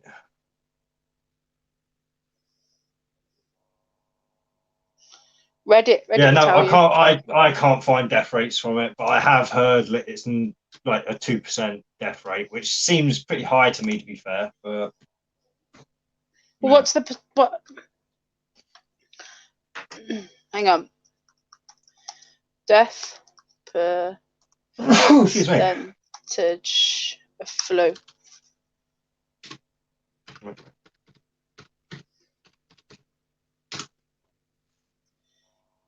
Oh, well, it says from 0.1% to 20% from 1957 to now. Ah, wait, now in New York Times. New York Times says it's about 2%. Yeah, and who else? The Guardian says it's below 1%. So I found a couple there at least. So yeah, it's almost ridiculous considering how many people could potentially get it. Right? I mean, even if everyone in the whole world got it, what's 2% of what 7.5 billion people are we at now? Not a lot, but I've got another number here. Well, it's a lot. It's a lot of people, but it's not a lot. A lot of people. It's not a lot. Relatively speaking, yeah, it's not a lot of people. So during the 2017-2018 season for the flu season, the percentage of death attributed to pneumonia and influenza was at or above the epidemic threshold for 16 consecutive weeks. During the past 5 seasons, the average number of weeks this indicator was above the threshold was 11, range of 10 to 15 weeks. Nationally, mortality attributed to pneumonia and influenza exceeded 10% for 4 consecutive weeks, peaking at 10.8% during the week ending January 20th, 2018. So 10% of those who contracted influenza and pneumonia died. So coronavirus is still lower than the flu. That was my point, was that the coronavirus is still killing less people than the flu kills. Which is, again, there's a hair in my eye. English. When Western media, thank you. Words hard, help. When Western media grabs hold of these flus of viruses, they just blow them up. And I think for us, it's been blown out of proportion in terms of our fear level, not what's happening in China. I think maybe our perception on what's happening in China is underrated. But I think our perception in what's going to happen to us is way overrated, and we've blown it way out of proportion. I don't think I like to believe that our medicine is better than China and that our infrastructure would be better than China. In terms of, I think when I say that, I mean that there are more people jam-packed in China and thus viruses spread a lot quicker. I don't think viruses, I don't know, maybe I'm just being biased to my own country here. I could be. But I don't think that the virus would spread as quickly in England as it would in China, because the population's not as densely packed as it is in places like Wuhan, Beijing. At the same time, there is an awful lot of space in between those packed areas in China. So it may spread in cities fast, but it doesn't necessarily mean it's going to spread countrywide fast. But again, you'd have the same problem in any city. Like, I mean, in fact, over here, I'd imagine you'd probably it would spread faster because people don't have the same etiquette over here as they have in those eastern countries. Yeah, we're more touchy-feely. We're more in each other's personal spaces and all that kind of thing. We don't wear masks when we're sick, whereas at least in Japan, I know I'm probably going off here a Stereotyping. bit because it's not necessarily China, but they wear face masks and stuff. If they're ill, they wear a mask so other people don't catch their germs. Like, Yeah. we just don't have the same kind of thing. But you see, say. where was it in England that the people contracted the virus? It was north, somewhere north. But there's loads of people in colleges wearing the mask, even though they're not sick, to prevent them getting sick. I just think we're blowing it out of proportion, especially in West. I think Western media is blowing what the effect on us will be out of proportion, but not exposing what's actually happening there in the negative way. Do you know what I mean? They're exposing the virus and they're exposing what's going on in terms of how many people are getting sick and how many people are in hospital, but they're not exposing the bad things that we saw on Jed's channel, for example, when he shared screen. Do you know? Do you know what I'm trying to say? Am I making sense? Yeah, and well, again, news became a business a long time ago, and this is the problem. So they need to sensationalize everything because it works on us dumb people, and everything's going to be blown out of proportion anyway. Like, no matter what it is, if it's a cute little puppy, it's going to be the cutest little puppy ever, kind of thing. If it's a deadly virus, it's going to be the deadliest virus ever, and it's just, yeah. Until people smarten up again, this is the way it's going to be. Right? Simple as that. Because it does the selling to. If people rebelled, like, why don't people in China? I mean, it's the same. Why don't people rebel here either? Why don't people rebel in China? You know, surely there's enough of them to overthrow it's the frog. Frog in the pot. Tom Corner's avatar picture. It's how these things happen in such a slow progression that we don't notice it until we're boiling to death. Till it's too late, yeah. And it's sad. It's sad. I feel bad for all of these people that are being dragged, kicking and screaming to hospital. Well, and don't get me wrong. I mean, if this is a serious thing and if it really is killing all these lots of people, don't get me wrong. Probably the best thing for a government to do is drag people away and lock them away until it's over and done with. But with a 2% mortality rate, it just seems way too much of an over effort. I mean, if it was a 30-40% mortality rate, yeah, you can kind of see this kind of thing happening. We've all seen it in the movies and stuff with like when they have these outbreak movies and stuff. Like it's something that's going to kill almost everyone. And so of course you lock them up and drag them away if you thought they had the potential of killing the rest of the planet. But 2%, it's an overreaction. Yeah. But it begs the question: what sinister things are they hiding? And I'm not too sure. The other question I had about Jed's video, which I'm sure he's still watching, and I'm sure he'll answer in a minute when he comes on. Well, yeah, Jed said he's going to be on in a minute. So. But what was the white foggy shit that they were spraying everywhere? Oh, I ran out of tea.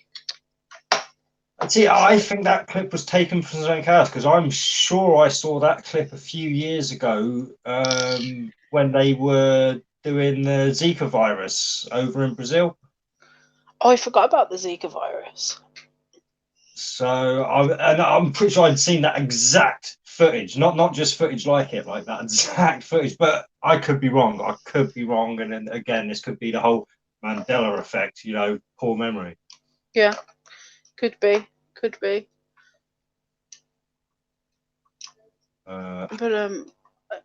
if it is, what is that shit that I'm cold? What is that shit that they're spraying?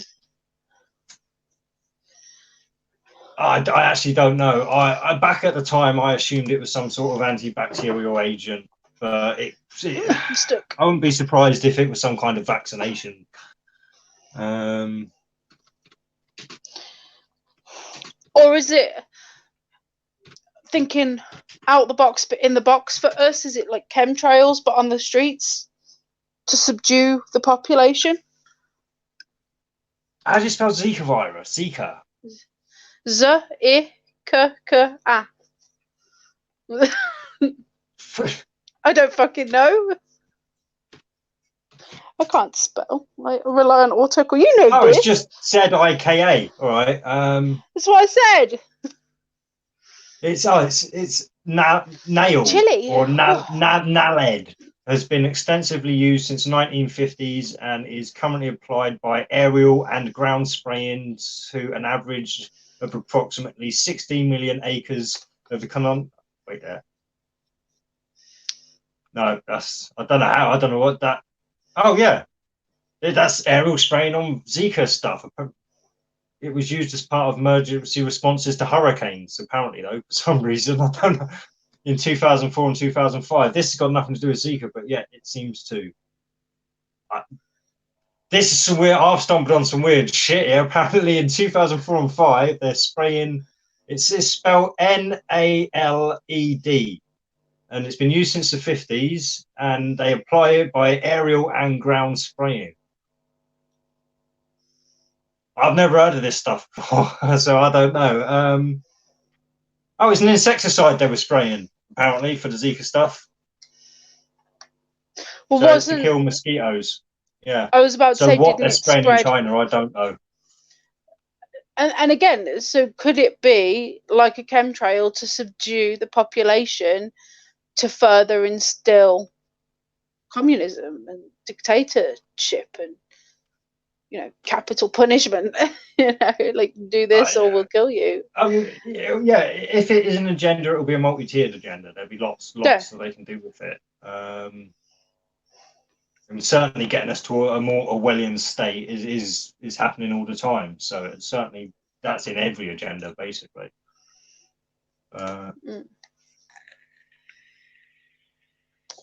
It's cold, man. Fuck you, Storm Dennis. You noisy, destructive bastard.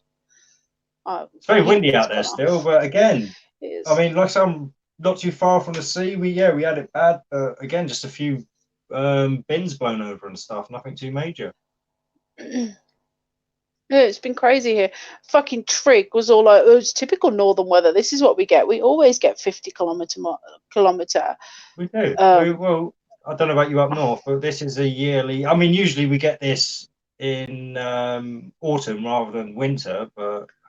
No, he said that he was all, this is every day for us. It's always windy like this in the north. I was like, no, it's not true. I got that average wind speeds up and I was like, look, average wind speeds 25 kilometers an hour, not 50. This used to happen a lot. I mean, I know these winds happen a lot because, again, there was a whole game developed around it when I was a kid where you used to unzip your coat, you'd wrap it up behind your back like that. And you'd face towards the wind and it'd act like a sail and you'd see how far it would take you before you landed on the floor again or went rolling and flying across the floor. Yeah, we didn't have that. We didn't have that. I'm used to, well, not this wind, basically. not storms and nonsense. Go away, storms. Stop destroying my fence. That's the most annoying thing. Don't you dare. Don't jump because you'll pull my ring light. Please don't jump. Cat's like on the chair in front of me wanting to jump onto the table next to me. But she will take the wire with her. And the ring light will go flying with my phone attached. But no, I don't like my fence being destroyed all the time. Leave my fucking fence alone, motherfucker. Build a better fence. Wow. It's a new fence. Ish. Sack the person who installed it then. Like go sue them for not installing an adequate fence. It can't even handle 50-mile-per-hour winds. No, it's stronger than that down here. Up here. Over here. Here. Stronger than that. 100-mile-per-hour winds, whatever. Sorry, people that were in Hurricane Katrina, but it's your own fault for getting a bad builder that couldn't build a proper house. Yeah. Says Dig, not me. To be fair, no, that's bang on in the Americas when they all build like wooden houses and stuff in tornado zones and stuff. I mean, it's like, I'm so sad that I ran out of Doomsday Prepper fucking episodes on Netflix. I ran out. I watched them all. They're so funny. Redstone's gonna blow. Watch at least the first series. Yeah, back when it first came out, because what was the one that's the old Yellowstone super Yeah, oh, volcano Yellowstone. one? Sorry, yeah, That was, Yellowstone's gonna blow, and we're gonna have to go. yeah. Got me a pickup truck. It was a But really funny they've one. all got this like stack of food and stuff. Yeah. None of it's going to last, if you know what I mean. I mean, the They don't have a shelf life on rotation. most of these foods are like a year. And all right, fair enough. It's tin food. It's going to last pretty much inevitably, unless it's got some holes in, even microscopic holes, because that'll let the bacteria in. But the MREs and stuff they stack, they've only got a shelf life of like 10 years. They're buying it now. The world's ticking along pretty fine at the moment, like, if you know what I mean. So whatever they're buying now is going to be useless in 10 years if nothing goes to shit. So what, they're going to just have to keep rebuying and just chucking away all this like, well, didn't go to shit. Oh no, what are we going to do with all this food? Why the Americans are all so fat? There you go. Now we just solved why Americans are all so fat, because they're eating all that prepper food because it's going to waste because nothing's happening. They need to buy tins and rotate the tins, but you never see them rotating. Jed's here. What up, Jed? Yo, Jed. How's it going? How you doing? Hey, not too bad. Yourself? Hi, alright. I'm just really tired. really fucking tired. I've had the kids all weekend, so it's like the missus was working, like, so. I've been working all week, and then I've got the kids, so I'm just really tired. Just looking forward to my bed. Perils of being a father. Aye. It's just the age as well. It's the age. It's a terrible twos, as they say. So I'm pretty tired. I feel probably how you usually feel on a Sunday after mass stream. Yeah. Yeah. Dead. Without the hangover. Yeah, but I don't really get many hangovers. It's more just I'm exhausted from talking for so long. Aye. Go on then. How do you feel? Coronavirus. Shoot. Well, you sort of can how I feel. Like, my video kind of explained, and I've been kind of piping on about it. Like, I think this coronavirus is just probably like the common flu. They're just labeling it different, and they're just using it in two different ways. I think the West are using it for like economic stuff, and I think if you hear the talk within the politicians, it sounds like it's being used that way. And then China, on the other hand, it's like, oh, you want to play that game? Well, this is an excuse for us to fucking put the iron fucking fist on the people. So when the West sees it in the news, people getting chucked in vans and shit, it just looks like a epidemic situation, so people accept it more. And what Dee was saying earlier about the fumigation stuff, that was something I was skeptical about too. And you know me, Dee, I didn't just like, oh, look, they're spraying people. I was like, what the fuck is that? I was like, what is it they're spraying? Because it was what I was thinking. It's getting sprayed through trees and shit. So I don't think it's killing the trees, or it could be for show. It could be fucking water. It could be fucking steam. It could be just for show, for all we know. But I typed in China and fumigation, and I found a New York Times article, and it was a journalist that lives in China, and he was talking about fumigation. These guys going around the white suits fumigating the fucking. Yes, bleach trucks. So I just googled it. Apparently, it's bleach trucks. They're just spraying bleach everywhere.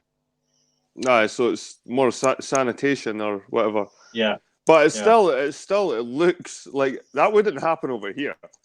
You wouldn't see bleach trucks and people getting thrown in fucking vans, and like it's surreal to see how they deal with it, like how a communist government would deal with it. Mm-hmm. And it's a good way to get rid of dissenters as well. China's known for people in the population. There's a famous artist, I can't remember his name. I think he lives in the UK now, but he was outspoken against the Chinese government, and he was getting tortured by them, and fucking we all know what the Chinese are like. So this would be a good opportunity for the Chinese communist government to get rid of dissenters and just say they got the coronavirus and they died, okay? And people would just believe it. I mean, like I said, the two news reporters who were whistleblowers and like weren't part of the state news anymore, and they did their own they wrote their own journals and sent them to other publications. They have both disappeared now. They've both just no idea where they've gone. Fuck. But they'll rock up dead with coronavirus Aye. or something. So Yep. So I just think we're looking. We have to look past it. Okay? We have to look past the whole virus and all this shit. And we have to look at the Chinese government and how they're managing to like fucking control their people. Why isn't the people getting to the streets and fucking rioting over this shit? And this is you strong arming us. And this isn't just about fucking disease here. You're strong arming us. You're trying to lock us up in our houses, quarantine us, and shit like that. The people should be fucking. It's like Orwellian state shit.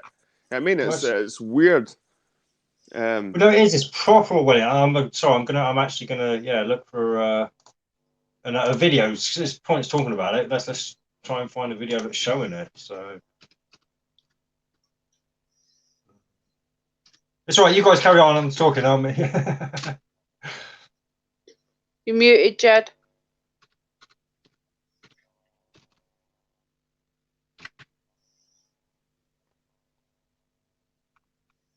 Oh, I think his sound went. There we go. Oh, sorry. Pause that. Put that back. Oh, we've lost Jed. Sorry. I was on another screen. Yeah. Yeah, his sound went. He'll be back, I'm sure. Well, while he's gone, let's share this.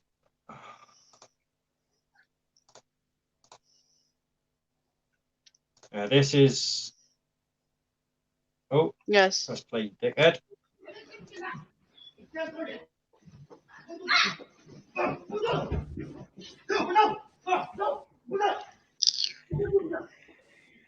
I think this is one of the ones you showed there. Yeah, it was. Mm.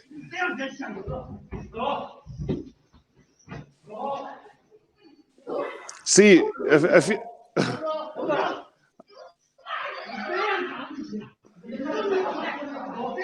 See, the doctors and nurses are filming here.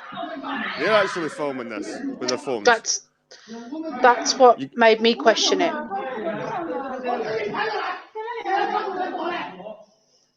And he whispers in his ear. It's like he almost like tells him, "He fucking calm down. We're filming it. Like stop kicking him in the head so hard. We're filming it."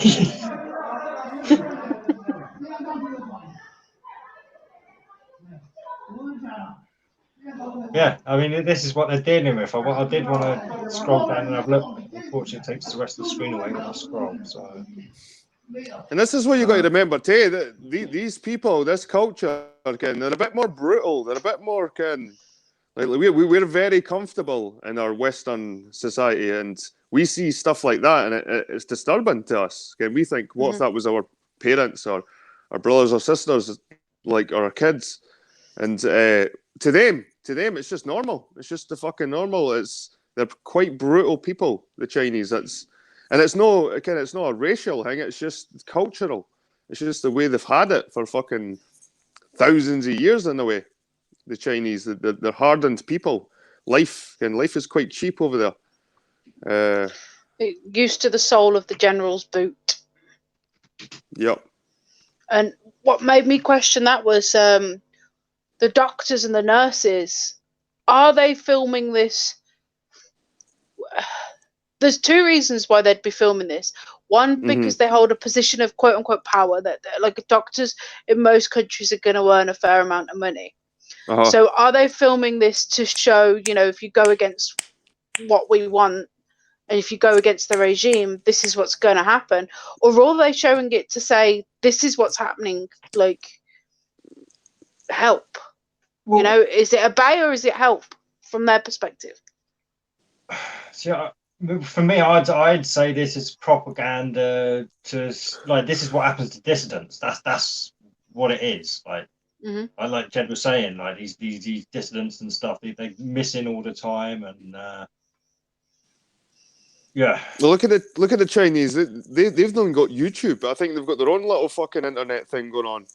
I don't think they've even got like YouTube. I think those images managed to get out on, is it Twitter or some shit? I should have checked. I didn't look. I think it was Twitter, and like there's other ways that those videos can get out, but the Chinese don't have like YouTube. They have their sort of own version of it.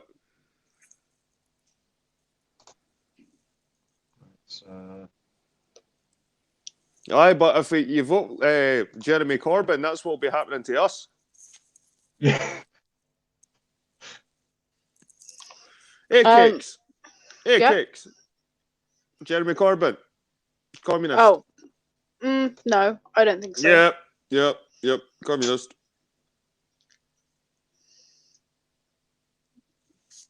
It says here, which is what I was looking at, YouTube is not accessible for China, even though YouTube is blocked under the Great Firewall. The Great Firewall, that's quite fun.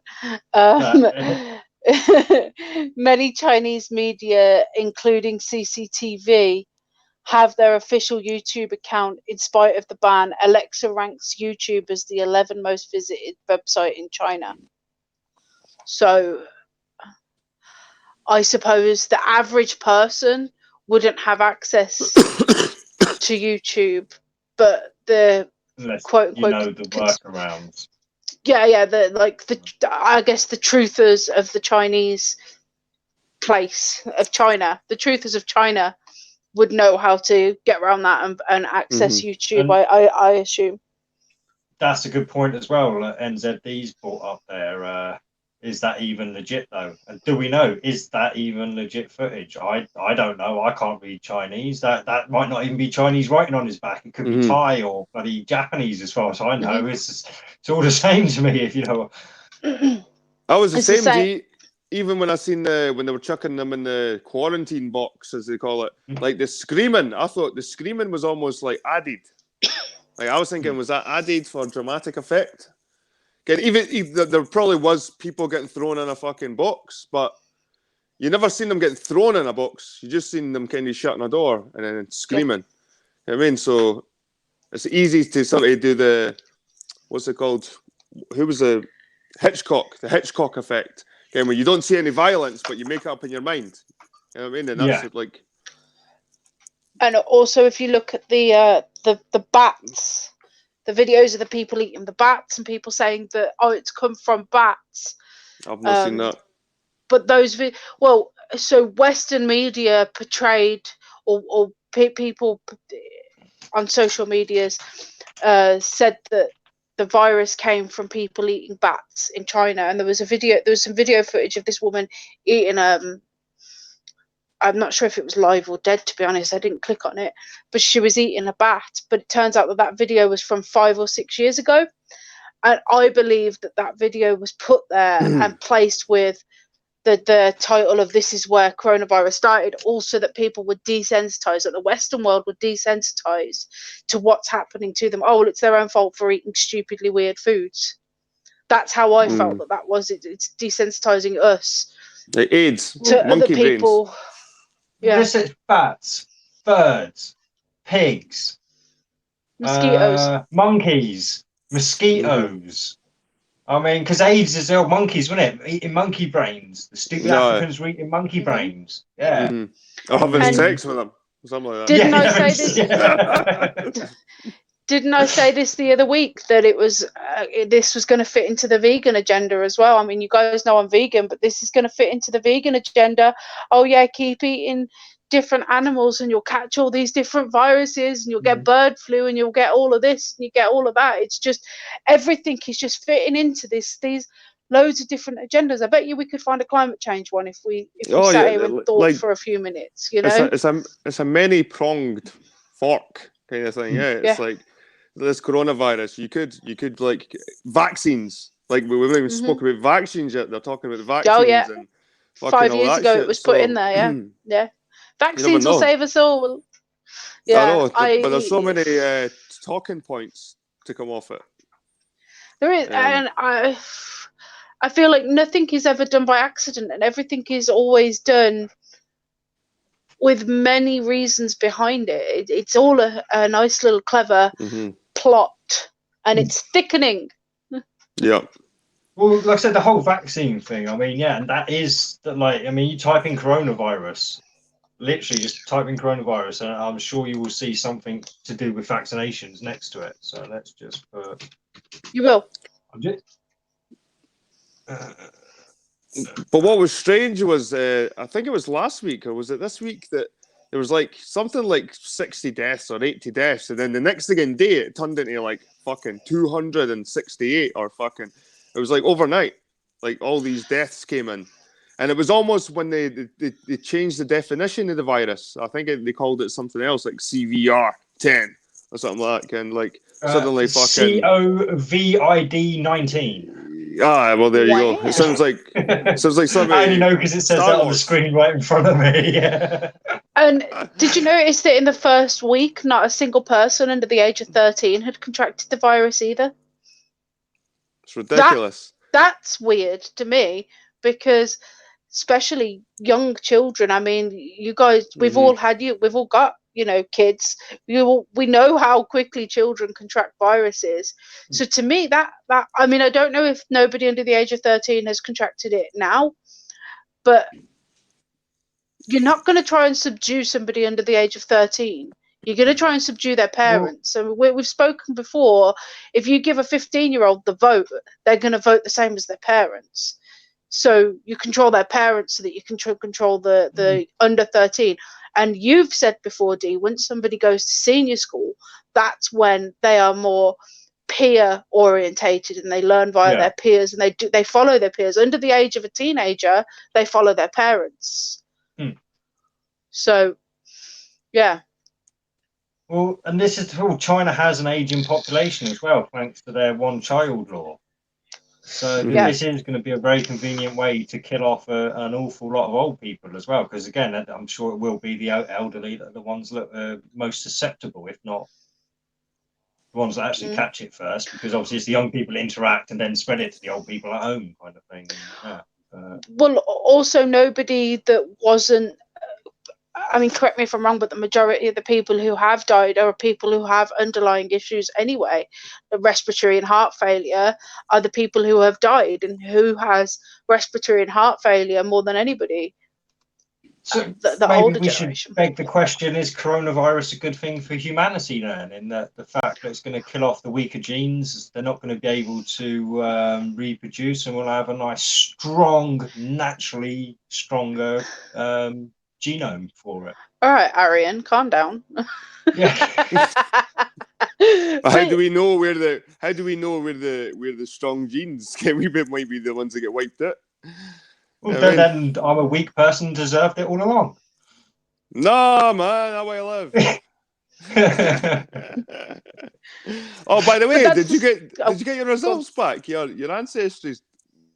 What's happened with your fucking ancestry? Right, let's see if I can get on Ancestry on here. And .co.uk. And I'll see exactly where it is. Don't tell me you fucked it up again, man. No, well, I don't know yet. Like I said, I'm going to go onto the screen. I'll even share the screen because there's nothing there that's got my password or anything on it.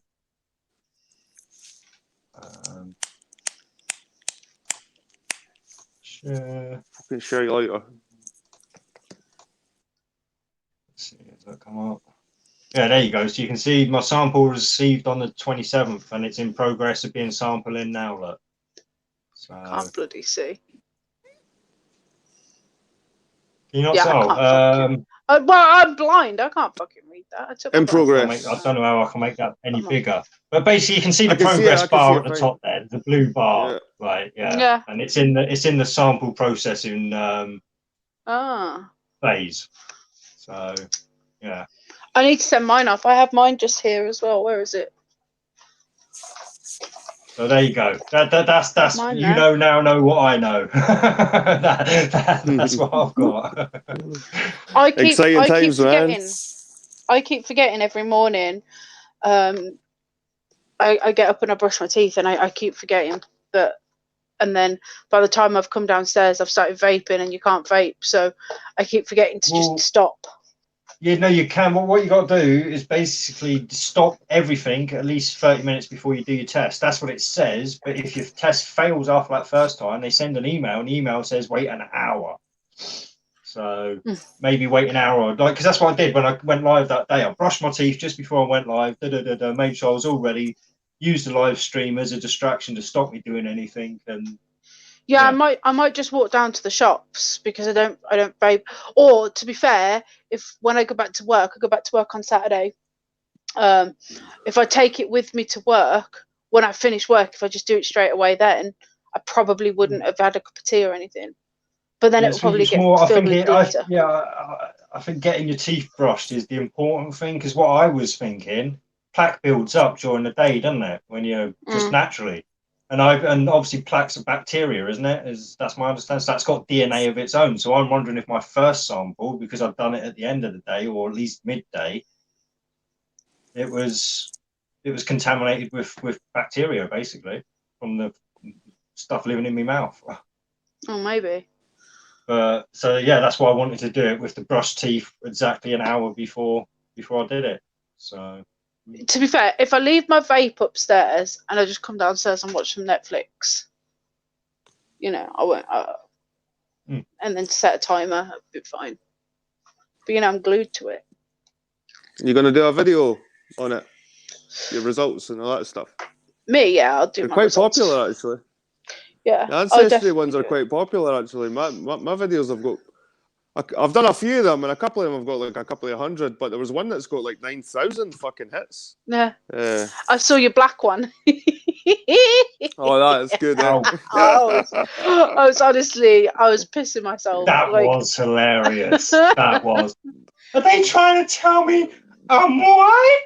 I'm like, fucking what the fuck? I thought Jed was taking the piss with the fucking title. She actually said it. Fuck. I don't think she quite understands that it was mother. I don't think she understands that. Yeah. Yeah. That I feel like she was saying like she did understand. Yeah, that is kind of the whole point behind, I think, your video was, though, the fact that she was so invested in this, what other people had said to her, and all this. And, the pseudo evidence. Literally, she was a broken woman. She was a broken woman. And that's exactly how I felt when I found out I wasn't Native American and I'd been lied to my whole life.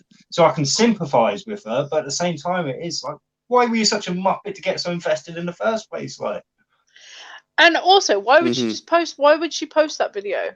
Do you know what I mean? Like, I feel like she just wants attention.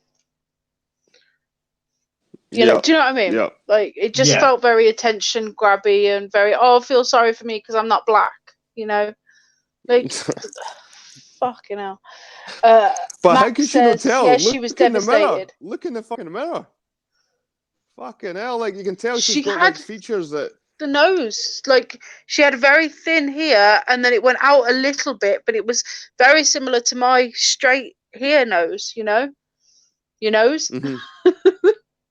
Yeah, I've said to you before, Paige, I reckon you've got Eastern European DNA. Me? You've got you've got a very Slovakian kind of eye and nose area. But I could be wrong. I don't really care where I come from. I just really want to know. It'd be very, very interesting to find out all the different heritages that make up me. Heritages? Help me out here. Give me some grammar.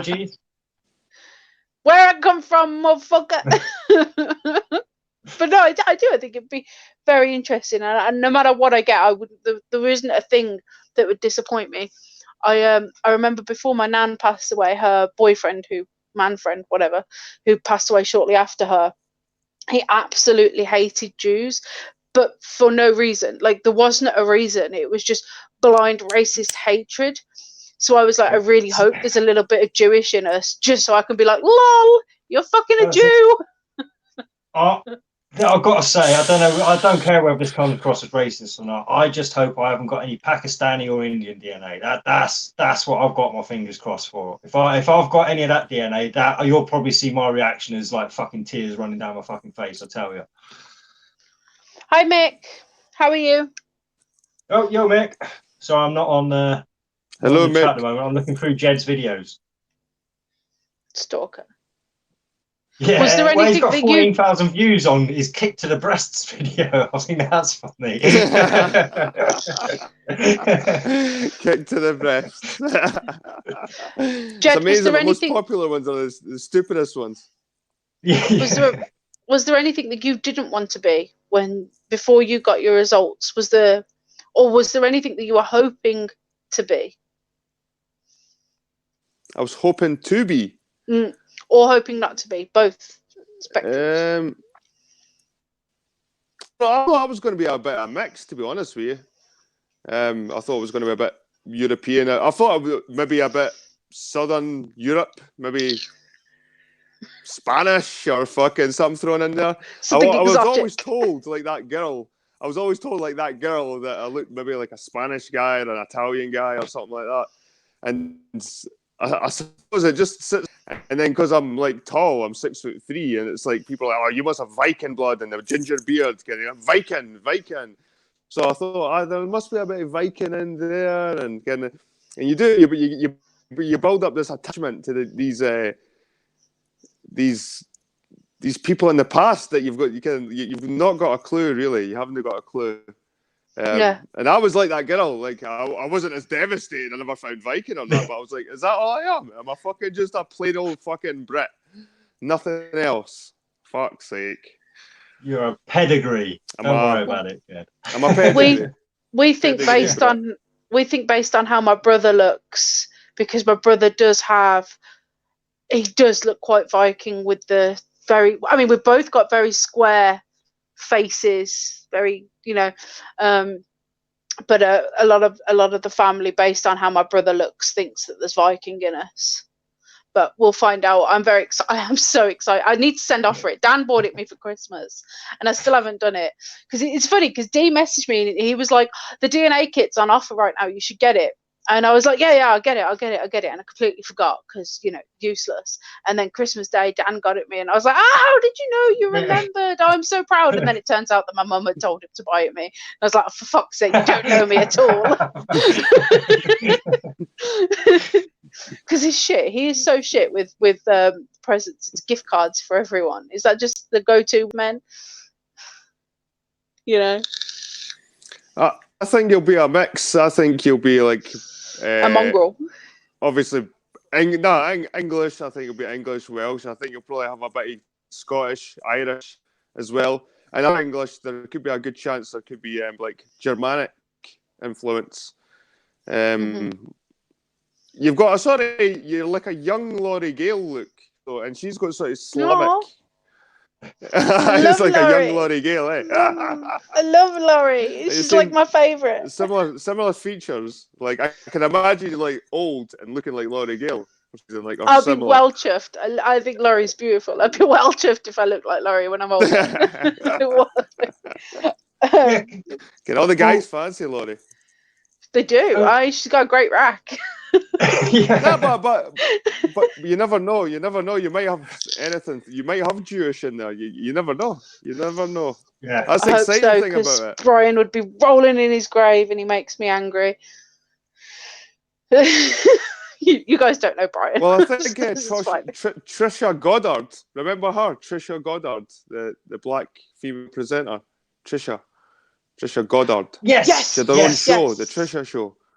Yeah. Well, she went over to America, and she done this show where she was interviewing a white supremacist on his DNA, and then they found that his granddad was like an African. And it was like, I love it. It was so funny. You never know. We've all definitely got a mongrel. You could be. Dee's definitely a mongrel. Look at those eyebrows. No. Like I said, I've definitely got the hair of of the ragheads, basically, because they're a hairy race, like, so. That's to keep the sandflies off your arms and shit. Yeah. Madame says YD, and I think she's referring to the Pakistani and Indian. Vlad's here. What up, Vlad? He said, hey, all missed the notification. Yeah, so did Jed. YouTube hates us. And then I don't Madame hate because of the colour of their skin, but I hate fucking Indians and I hate fucking Pakis or Pakistanis, yeah? And not because of the colour of their skin, because they're all fucking lying bastards. Honestly. I swear to God, I swear to this God, I will do this. Every single one you come across will swear into God, and every single one of them breaks their fucking word. So a culture that's built on lies, I don't like. So it's not because of the colour of their skin. I hate them because their culture basically makes them into liars. These ancestry, 40% Pakistani. I can't wait. I'm so excited. Madame said, Jed, I thought you had Mediterranean in you before you done your test. Because you are quite a tanned fellow, and you just don't expect that from England. Britain. That tan, he's fucking always blue. No, I don't think he is. He's got... Okay. Well, actually, yeah, sorry. Weren't you disappointed with, because your first result, didn't you have more, and then your second result, where they updated, you lost a load of bits? Have we lost Jed? Jed? Yeah, possibly. You dead? You there, mate? He's gone. No, we lost him. Vlad says, I prefer to think of myself as a hybrid of all my ancestors. And then Madame said, I love Indian culture. Yeah. My interaction, like I say, is not based on anything other than my own personal interactions with Indians and Pakistanis. That's it. So when I said culture and stuff, I probably went off the deep end a bit there. I went, probably went a bit nuts. Culture's probably really nice. The religion's probably really nice, but people that I've met certainly don't adhere to it, or they use it in a manipulative way. So, yeah, there you go. See, on the contrary, I think there's a big distinction between Indian and Pakistani. I know Indians. Oh yeah, there definitely genuinely on the most part don't like Pakistani. So I can understand the Pakistani side. I can't necessarily understand the Indian side, because the majority of the Indians that I've met have been great and really nice and lovely. See, this is the trouble. Yes, it seems they appear that way until you hear the real side of them and stuff and what they really think. Because what women don't get is that Indian men don't talk about women in front of women. If you're in a group of men, and like I say, this is adult working life, there's a lot of Indians go through the place that I used to work at. It's just one of those high turnover things. We've got a college or a university in Plymouth, so a lot of them work there part-time. And when you've got a Pakistani or an Indian, or an Indian man more than Pakistani, to be fair, Indian man in a room of men, they are the most vile, disgusting people you've ever met when the subject does turn to women. See, again, on the contrary, and then you see what the Pakistanis do to the women.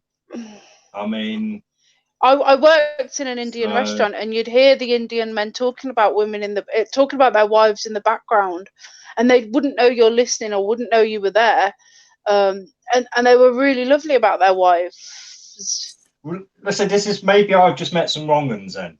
Maybe. It's been a pretty consistent thing. And yes, when you're in a group of men at work, the subject of women comes around quite often. Yeah, maybe you've just been unlucky. Oh, go on, Jed. Sorry about dropping it. It was the fucking, I think it's this wind. It's quite windy where I am, like this Storm Dennis fucking shit. Oh, he's a fucker, he is. Yeah, You, Lost Fences. I'm not happy. it's no Lost Fences material, but it's windy. Ken. It's windy. It's probably not as windy as that Kiara. Was it Kira? Yeah, it's not as bad as her, but he's Did still you a see fuck. He wrecked my radishes. Did you see the dead tree in Jamie's garden getting wrecked? No, I don't. I try not to watch his videos because No, this was there's just ages. no This content. I know, but this was weeks ago. This was like just like I don't think we'd even fallen out with the guy yet. I didn't really watch his videos then. I don't ever see a tree falling down in his videos. No. He posted a tree falling down in the Kiara Storm Sea last week. He posted one then, but I didn't click on it. So the last videos of Jamie's I watched was the one that Kate's made me watch. Well, not made me, advised I watched. The Philip Schofield one. Yeah. That was good seeing VB coming back. That was good. It was. Yes. I was so happy. Yeah. So happy. Sasha had a stream on Valentine's Day, and I was in the chat saying, "Oh, VB, like he came back," and she just started calling me a troll. She was like, "You're just being a troll." Oh, then, of course, the go-to, the humanization, so she doesn't actually have to deal with the issues that are being brought up. Yeah, she was actually implying she had coronavirus. Like she thought she had coronavirus and she's got to quarantine herself. No bullshit. Oh, I'm gonna have to watch it. Is the stream still up? Hang on. It's called the Valentine stream. It's like single or fun stream. Is she an incel? I don't know. I thought she'd implied that her and Antonio were together now, so surely they would have spent Valentine's together. What? Nah, no Antonio. Oh, she's changed it to coronavirus pina colada extravaganza. Mm-hmm. Oh, look at her trying to get them views. She's got the boobies out a wee bit, yeah. Yeah, she has. D's on it. Oh God. No, I'm not even going to go and watch it. Like I say, I can't now. Like I say, after what she pulled that night on your fucking show, trying to use fucking Vlad's situation as to score points, I was like, nah, that's just low. It's a weird one with Sasha because like we've always been all right with each other. I mean, Sasha, even through all the flat Earth stuff and stuff like that. But just every now and again, she just gets a wee bit touchy and expects me to sort of pander to her because she's Sasha, and I just feel like I'm pressured like by that. So I feel like I push back a wee bit harder sometimes.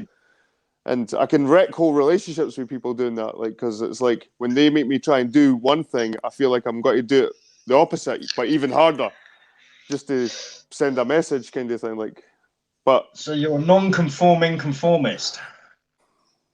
Aye. Yeah. Whatever that means. Did you watch? You basically, you know, like you don't want to go along. You so badly don't want to go along with the mainstream view that anything that's presented to you, you will fight the opposite. That's what a non-conforming conformist is. It's like the emos; they all conform to emo-ness, but they think they're non-conformists. It's because a reaction to the way I see it, if they are pushing an agenda, like if they're pushing LGBTQ or trans, or if they're just trying to ram something down my throat, well, I know the opposite must be the good, because they're the bad. Okay? Like I just feel that they're the bad side of things. This world, this manipulating force that's trying to fucking shape our culture and social, and it's like social fucking engineering to a point. And you can feel it, man. You can fucking feel it, and so you feel like if you do the opposite, that's the right thing to do, because they're kind of, it's just that rebellion. It's a human thing as well. It must be human. Kind of, a lot of people must feel that way, but they just don't act on it.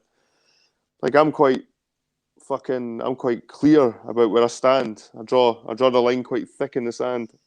But that's like a song. Sing along. Yeah, no, and this is the thing. Let's see, I do meet a lot of people like that in this realm, like the reactions basically to situations. If you get me, I mean, obviously you've got more to you than that because you've got your opinions and all this kind of stuff as well. But I do see a lot of people around that are literally just reactions. There's nothing more to them. So Did Ooh, you see? For example, You Shields. That show only exists to react. There's nothing else to them. Just react. It's So Yeah, and that's what I was going to ask. Did you see VB's live stream, Jed? I did that. I seen it. I seen it. Actually, I was waiting for it, lying on my couch, as I do, waiting for it, and I fell asleep, and I woke up at like 3 a.m. and I was like, "Fuck!" Went to my phone, and it was like finished. It was not even done. I was like, "Oh fuck!" I didn't get in the chat to say hiya, because even sometimes I get in the chat, then fall asleep, like maybe halfway through it, then I listen to the rest in the morning, like when I'm going to work. There's maybe like 20 minutes left. But I never made it, man. But I did listen to it, and I thought he knows these cunts are watching him. So they report, they hit the flag, they fucking report. So he kind of walked a wee bit on eggshells, I think, because VB can be fucking harsh. VB can like lay it on hard, and I thought he was a bit soft on them. Like, to be honest with you, I thought he was going to give them a bit more of a doing, should we say? But it just made them aware how pathetic they are, and he was. It felt like it was he's a better person. He's rising above it, kind of hangout, rather than a fuck you, kind of I'll give you shit back. And he was rising above it. It felt like, and it just, I don't know. Like, that's just me. I'm just I'm just so critical of everybody. It's horrible. I'm so judgmental, and that's a thing that they try and beat out you as well. It's like, don't judge a book by its cover and all this shit. Judging a book by its cover fucking got. It's like, it's got me through so many bad situations. If I'm going down a fucking street and I see a bunch of fucking what looks like junkies, I'm not going to judge a book by its cover. These are probably nice guys. Let's go towards them. He's probably a millionaire just wanting to see what it's like living homeless. Like, it's like judging a book by its cover. It's like a survival tactic. You have to make judgments in this world. You have to decide who's your friends, who's not. You've got to, and sometimes it's first observations. And what's the point in getting fucking ready for an interview in a suit and a tie and your best fucking clothes on and a shave, and if appearances don't matter? Of course fucking appearances matter, and of course you'll be judged on your appearance. If you're a big fat motherfucker that's 30 stone walking down the street, people are going to think that person's probably a bit greedy. And they might be right. I mean, this is a small judgment. Again, that person might be greedy. Well, they're 30 stone walking down the street. Well, you've judged them without even talking to them. They might be nice people, don't get me fucking wrong. But this whole judging, don't judge a book by its cover. It's like, fuck off. You know what I mean? I'll judge who I want. Judgment's good, man. I like judging people. Judge them on. It makes me feel better about my miserable existence. Oh, God. But yeah, no, like I said, I am definitely on board with that. I mean, yeah, judgment, I'd certainly make. Well, like I said, it doesn't necessarily mean I'm standing on some like superior like fucking platform. But yeah, like you say, judgments are important, and you judge people on your past experiences as well. You know, you judge how an outcome will go based on somebody's appearance because of the data that you've already collected on people who look like that person. You make assertions. And I do think that that's human nature. Everybody judges the situation before they enter it, you know? Yeah. You're doing millions of little subconscious fucking calculations, and whether you like it or no, you're doing it anyway with people. It's just like it's like almost taboo that you can't. And I think it's almost like a biblical thing. Like, I'm sure it's written in the Bible, "Thou shalt not judge thee," and fucking. It's like it's been passed through religious teachings. This don't judge people. He without sin chucks the first stone, isn't it, in the Bible? That's cast the first stone. Like this, but. It's an eye for an eye, and we'll all be blind. Can I mean? So you're not allowed to take revenge on people. Like this kind of shit. But you got to forgive. Aye. But there's a certain level. There's a certain level of judgment, and there's not just there's certain levels of judgment. There's just been a dick and just been like criticizing someone for the way maybe they fucking dress or some shit. You know what I mean? Like if it's not the best brand or there's certain levels, but there's other levels where you see somebody with dirty clothes, you think like before you even spoke to them, you can smell them. Right? You're starting to make a judgment now. You know what I mean? You can smell this cunt before you speak to them. Self-preservation. I'm already making judgments in my mind, like, aye, so you're right. This guy might be homeless, right? I might have to be on my guard here. I can smell this guy before I speak to him, right? So I need to be on my toes, you know what I mean, here? Or whatever, you know what I mean? It's like, you never know, with people. And you do, it's survival, like Chris says in the fucking end. There's little things that you fucking, that keeps you alive, man. And it is little judgments, tiny little judgments. And whether you like it or not, you're judging all the time. Yeah. Aye. So fuck them. It's part of the self-denial culture, and that's a lot of what these agendas are about as well. Taking away your self-responsibility, or your even idea of what self-responsibility is and stuff. So. And don't get me wrong, like I've made the wrong judgment before in the past. I've went, I didn't trust this guy. Fucking looks a bit shifty to me. Looking like fucking, I didn't like what he just said there or whatever. And I'll make a judgment too quick, and then later on he'll prove me kind of wrong, and I'm like, oh, that's surprised, kind of like fuck it, and I feel a bit guilty about that. But that happens very rarely. 90% of the time, I'm usually fucking right. Like if someone comes into my work, they look a bit shifty. They're saying the same thing. Like Cakes was saying earlier, past experiences, you get little fucking, little.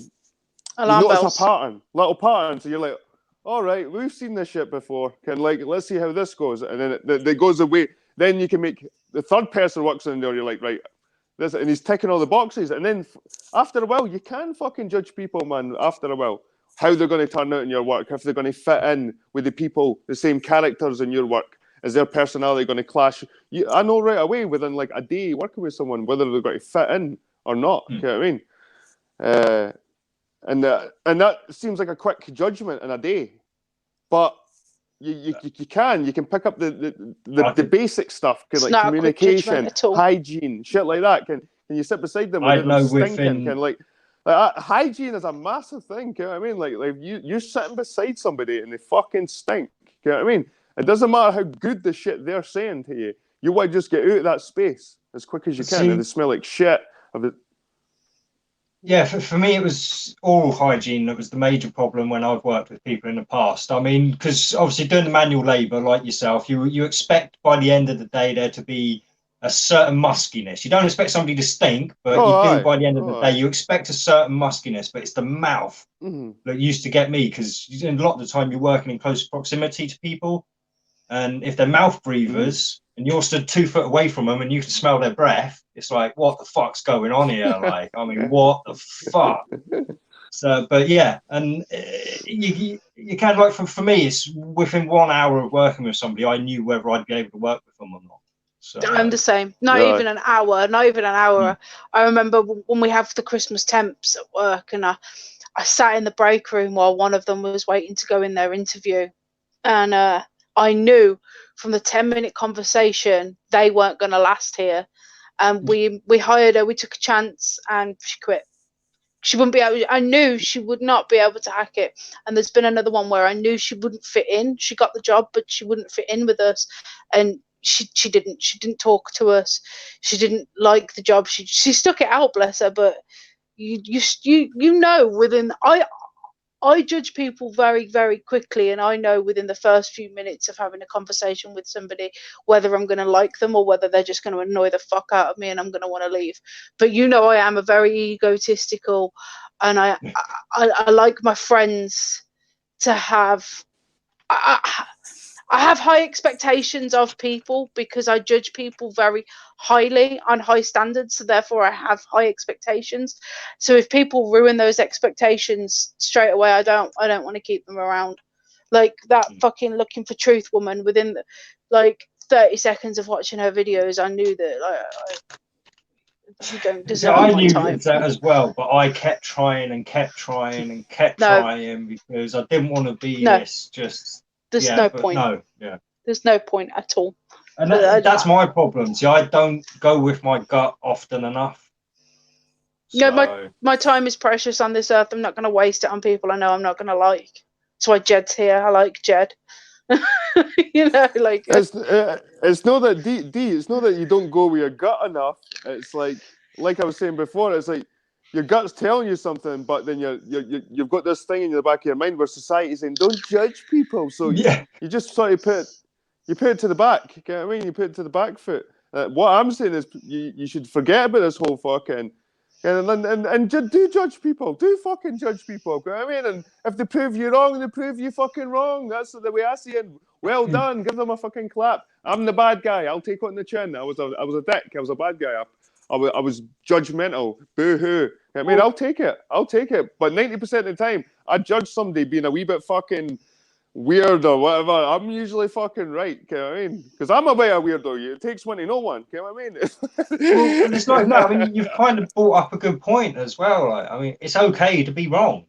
I mean, this is the thing. A lot of us, like, we don't like to admit we're wrong nowadays, and I think that's again a part of an attack on our freedoms. Like, because along with freedom comes the freedom to make mistakes, to be wrong, and yeah, a lot of people are demonized, for making little mistakes, and obviously, I'm sure a lot of people will be going right now, right?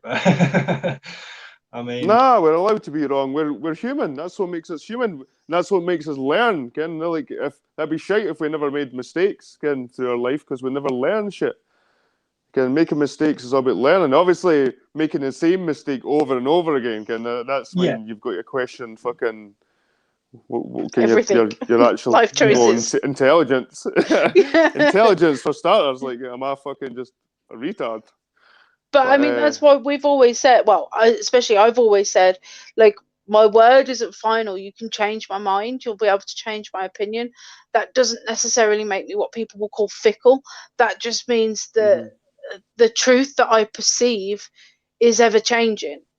So I have that humility to be able to say, okay, I didn't know that, or I was wrong there, or, you know, and I've said that on here, and I've said it on your stream as well. Like you know, I had no idea. I got that wrong. I mean, you corrected me on 9/11 a few months back, and because I got my dates all mixed up, and I was like, oh shit, yeah. And I wasn't sad that I'd got it wrong, because every time you get something wrong, it's a learning curve. And I use this example in gaming a lot, because a lot of people will not take the loss. Like, if you're in a ranked game and you lose, people get angry. And I'm like, no, because every single time you lose the game, you learn something. Every time we fail as a team, there is always something that you can take home from that. There is always something that will make you, in this case, a better gamer. But in life, when you get something wrong, there's always something to take home and learn from. So I don't think people should be. The cheaters. They're cheating bastards. Or the internet, or the lag, or the storm, or something. But no, I've been saying this a lot. We've had a lot of new recruits in the clan lately, and I've been saying to them, you know, if we lose, we just find out where we went wrong, you know, and you learn and you grow as a person. For me, it's been my time on this earth. For me, I want to grow as much as I can and learn as much as I possibly can, and just suck it all up. No, I know what you two are thinking. It's not where I was going, boys. A dick in your mouth.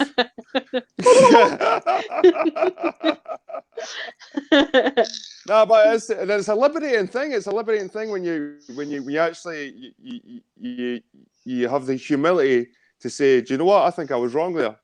Okay, and the person, and do you know what? The person thinks you're a better person for it.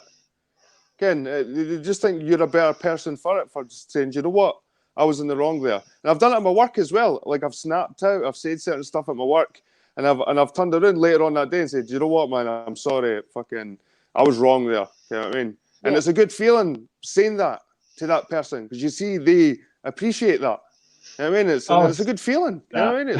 See, I gave up apologising for outbursts at work, because like I said, unfortunately at my work, literally you are judged straight away. The very first time you do something shit, you're judged by that shit thing the whole time. So if you snap at somebody, that everyone likes, everyone fucking is going to hate you, and it doesn't matter how much you apologize, whether you're sincere about it or not. Like, I mean, it's what I mean. I'm a victim of judgment very much and stuff, when especially in the workplace. Well, mine, And that was unfortunately usually because I was a job smart or whatever, and I couldn't. Sorry, mate. What? No, continue, mate. Sorry, I was the one interrupting.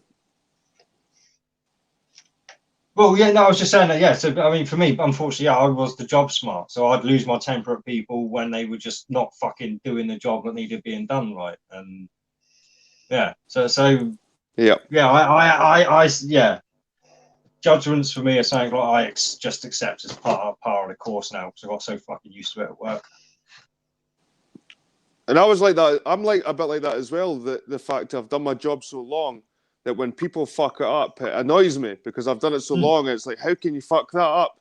But at the same time, they're no you. Kind of, it's like you need to remember they're no you. You know what I mean, it's like you need to look through their eyes sometimes and not just your own. Kind of, I've lost it with certain guys. We've had the agency guys come out. I've told them to just go home. I'm like, here, mate, we'll just go fucking home. You know what I mean? You're no good. You're no good to us. Fuck off. You know what I mean? And I felt brutal afterwards, but then I kind of justified it with, well, he's going to slow us down. Can, like, what's the point in paying some guy? Can he just fucking can be a hindrance? And it can be brutal. It can be a brutal. No, it can be for the worker, and this is the thing, right? Like, if I was to go back into the workplace, I would be the opposite now. Like, I wouldn't put all my effort into the job because it's the workplaces nowadays aren't like that. They're not geared towards good workers. You're paid by the hour for a reason, like, because they don't expect you to do the work you would normally do in an hour if you were just doing the job. So yeah, this is what I mean. They were just acting normally. It was me that was the out of order one, expecting people to actually do the job they were paid for. Because that's not what you go to work for nowadays. People go to work to slack off. Right. And yeah, so nowadays I'd be much more like that. It'd be boring as hell and the day would take 5 times longer because I'd be not busy. But yeah. All right. Why break? But sometimes you have to be the prick to get the shit done. Again, like I'm the same. Sometimes you have to be the dick to get the stuff done. Again, to get the work done, you have to be the dick to kick the guys up the arse. I mean, and that's the way I am. Because they're all younger guys and I've had like so much more experience over them. Like, and sometimes I'm the dick, but at the end of the day, we're all getting tips. We're all finished in time. Again, if it wasn't for me, telling me get off their fucking phones, go fucking Facebook, pal. We've got a job today, or whatever. Because I'm working with guys that are in their mid-20s, early 20s, so they're all Snapchat, Facebook, fucking constant. And the phones are in their hand. We're meant to be lifting shit. And they've got phones in their hand. But I'm the guy that's the dick at the end of the day. And the big bad Jed. But if it wasn't for me, the job wouldn't get fucking done. You know what I mean? Yeah. Our phones have to stay upstairs where I work. We're not allowed our phones on us, which is right. Like, you shouldn't have you're there to work. You're not there to fucking socialise on your social medias. We've got that freedom where we can stop and have a fag. We can stop and have a fag when we want and stuff. You know what I mean? Yeah, no, so it's like I say, working for a bigger corporation for me, like I say, yeah, there were rules. Like, yeah, you're not allowed to have your phone on the floor and all this kind of thing, except in an emergency or if you like and all that kind of stuff. But it was just, again, it was one of those rules that was never enforced. So everyone was just walking around with their phones out all the time. It's just ridiculous. Literally, it's ridiculous. But the managers were just as bad because the managers were people from the floor. And usually you got moved up to management if there was a problem with you doing your job on the floor, if you know what I mean. If you were shit at your job, it was a fast route to management. If you were good at your job, you were staying on the floor forever. Like. Isn't that that's the way in a lot the of problem places? with my job is I've been in it so long now. I feel like the old man. I'm only 37, but I feel like an old man because I'm now moaning about the music the young guys are playing on the radio. I'm like, turn that fucking shite off. You know what I mean? It's like, and I remember being that young guy, sitting beside the old driver, fucking turning up the music because I like the latest song, and the old guy, that's fucking shite. Can turn that off, and putting Radio 2 on. Okay, that's Neil Diamond. That's it. You know what I mean? And it's like, I'm that guy now. And it's fucking, That's me at it's work weird. as well. Like, That's me at work, and but they're I playing all this new genuinely think pop that's music. shit music. Yeah, it's horrible. No. I mean, me telling them like this music's garbage, like with all this pop music. I'd much rather listen to music from, well, the 60s. I'd much And the rather worst have of the it Beatles is, on. like, all the young guys are into that fucking shit for London. Like, in my work, they're into all that fucking... I almost think it's like satirical rap. It's like, I'm walking down the street, I go to the cafe, I have a cup of tea. It's like, fuck, is this real? Is this real rap? And, like, I just say, young guys, God, we used to listen to fucking Tupac, Biggie, fucking Snoop Dogg, and, like, in their fucking height, they were singing about drugs and prostitutes and fucking rapping. You're like, fighting against the police and shit like that. Like, these fuckers are singing about fucking trainers and shit. Like, it's fucking crap. It is really crap. Like, I'm not just getting old. That music is shit. No, it is shit. no, you actually see. This is the thing. Yeah, but our parents, they weren't just old either. Their music was better quality than ours. We may not appreciate it, but music has got worse over time, a lot worse. Whether people enjoy it is a different story. The quality of the music has got worse. I mean, because even like heavy metal, you go back 20 years for heavy metal, most heavy metal bands were classically trained. Yeah. Like they knew their classical musics, and that's why early heavy metal was really fucking good. And then it just turned shit when it got commercialized and stuff, like, because most of these, and again, we're losing it. We lost it. We lost most of it. If rap was really the nail in the coffin for music, to be fair. There seems to be a degradation in, like, our culture, in music, art, fucking people, just the way people are, literacy, and just in general, everything's seeming to go backwards. Kind of like, our technology is going forwards, way fucking forwards, our technology, but for some reason, our culture, our essence, or what makes us who we are as a fucking what culture? people, see, this is what I do have a big issue with. What is our culture? What is my fucking culture? I don't know what the fuck it is. I've never been told what my culture is. Fish and chips, fucking beer on a Sunday, like roast meal and a beer on a Sunday. Like, what kind of culture is that? Like, I mean, well. To begin with, like, you need to know the definition of culture, and I suppose it begins with your language, like what you're speaking right now. Like, that's part of your culture, your language right now. How you're using to express how you don't fucking know what culture is part of your culture. What we're doing right now, this Western way of getting together and talking about fucking bullshit. This is part of our culture. Again, this is something that we should decide we should protect. Or we should decide if it's not worth keeping in our culture, if it's just garbage part of our culture. And, like, it's up to you what you define culture is, but the way I see it right now is culture. What we're doing right now is culture. I mean, and it's important. It's an important thing. That's what we're doing now. This conversing and stuff. Like, I mean, this is one of the benefits of this technology. Like, it has brought people together that would never have met it if the internet didn't exist, and the exchange of ideas and everything. This is, and it does need to be protected because it is under attack. And the fact that, like, I've heard you saying in the past that you would rather kill somebody than you would rather be killed than kill somebody. Sorry, I've heard you mentioning a couple of times in the past and stuff like that. See why are you like that? That's because of your culture, the way you've been raised. See, again, take that as not too literal. I mean, obviously, if somebody just attacks me, like, for no bloody reason, I'm going to defend myself to the best of my abilities, and if that person died, I wouldn't feel guilty about it. Yeah. But, like, if I was forced to go to war, or if I was, like, in a situation where it's like them or me, like, for no other reason than it's them or me, it's me every time. Yeah, that's how I feel. And just the manners, the politeness, the etiquette between the three of us even is part of our culture. And that's what a lot of foreigners don't get.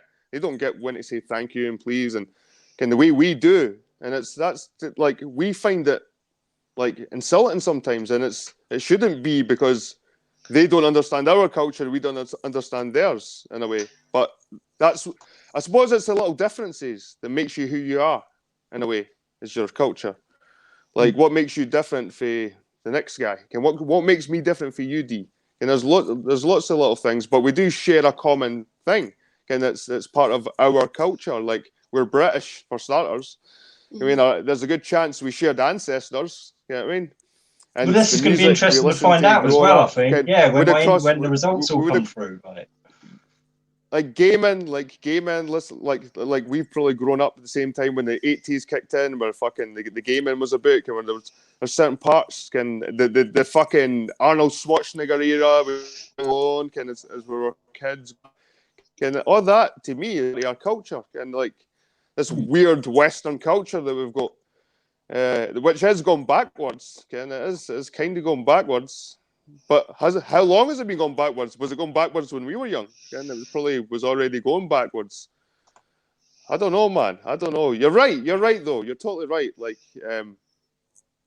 it's hard. It's a hard one when you think about culture. It's easy to get protective over it. I think it's hard. Yeah.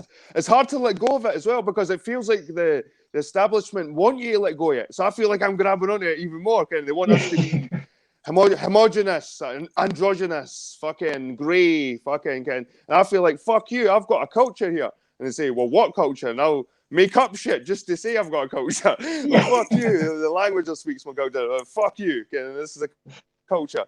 And it's just my fucking my rebellious nature in a way. I mean, and maybe it's maybe all that's been handed to us anyway. So like, is our culture even our own, or is it just something, like I say, that was handed to us anyway? So no, I think people get culture and tradition confused as well, because to me, they overlap a lot. Like for me, you mentioned Sunday roast. That's a culture of Britain, but it's also family traditions. You know, to have a Sunday lunch. Like my mum was at work today, so I cooked the Sunday dinner and had it ready for when she came home, because that's the tradition in our house every Sunday. Is Sunday roast. You know, Freddie said the other day, I'm bored of Sunday roast. Yeah, maybe that's my issue then. More of a descriptive thing. Like, I'm getting tradition mixed up with culture, probably. Yeah. And that's why I'm finding it so hard to grasp. I think Jed's right there. Culture, I think that brings our manners into it as well, and it is.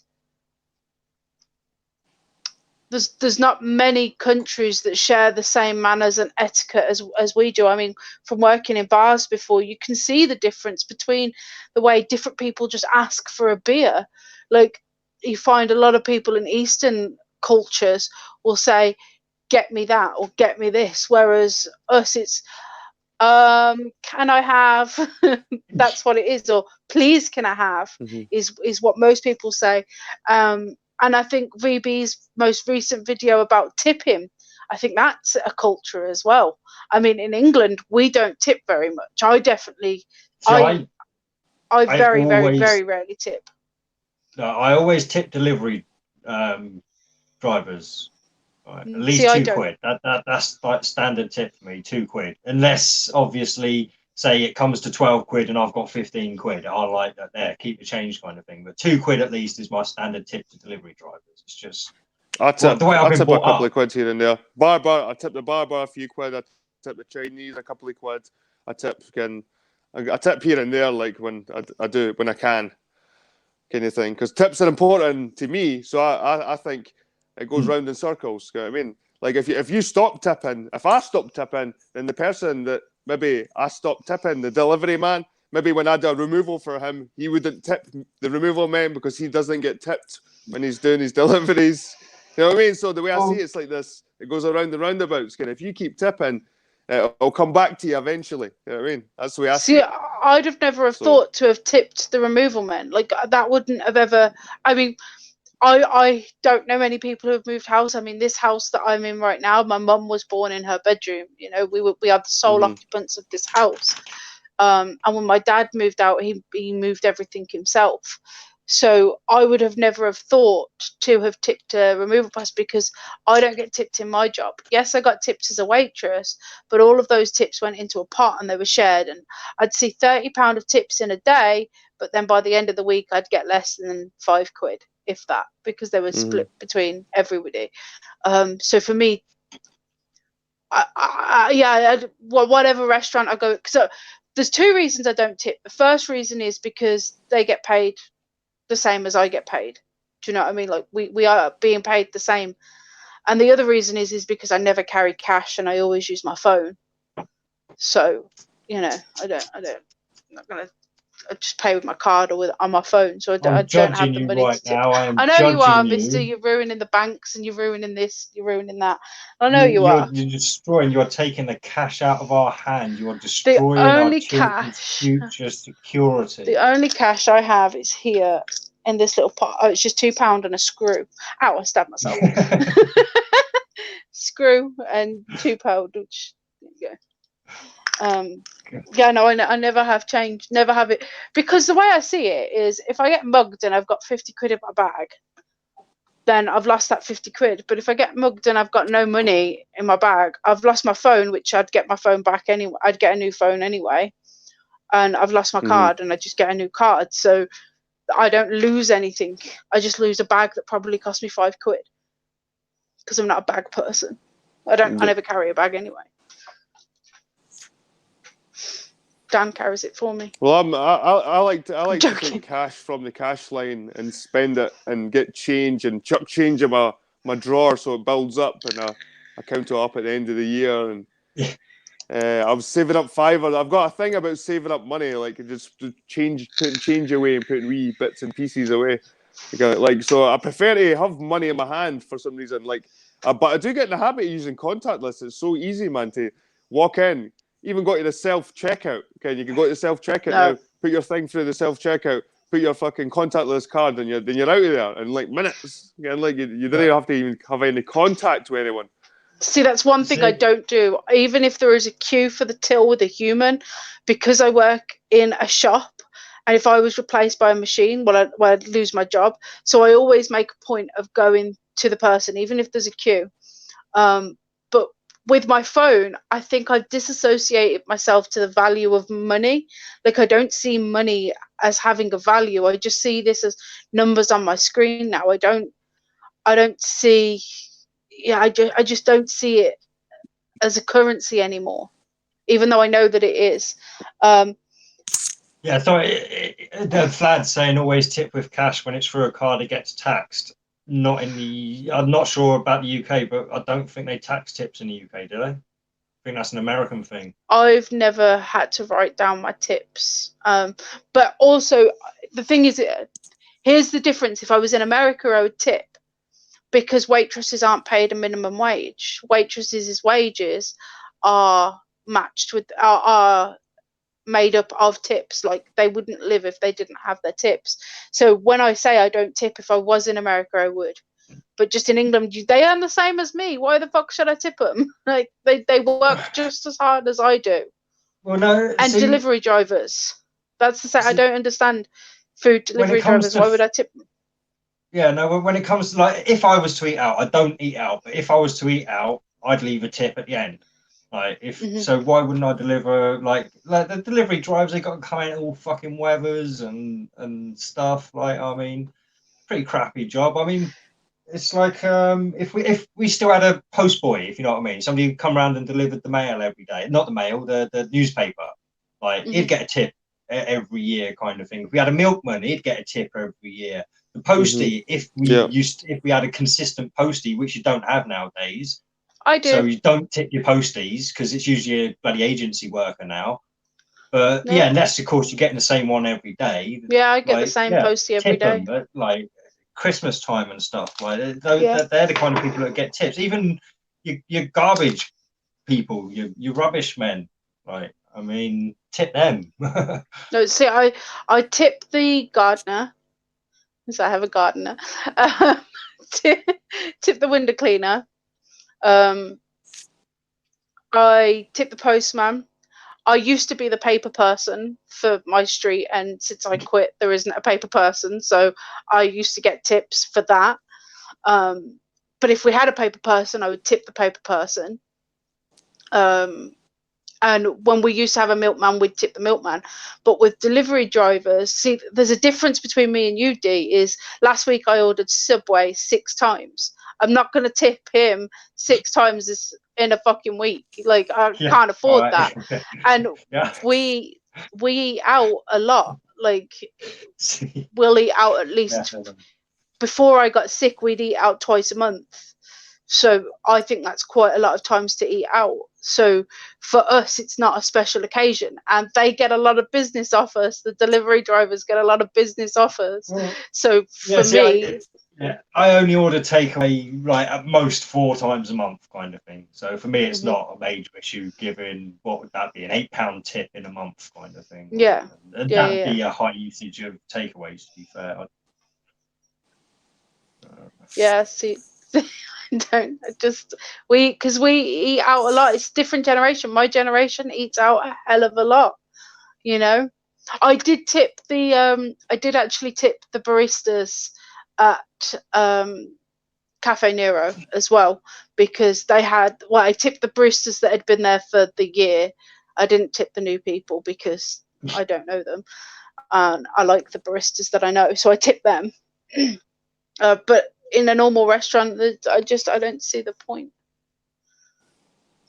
Focus.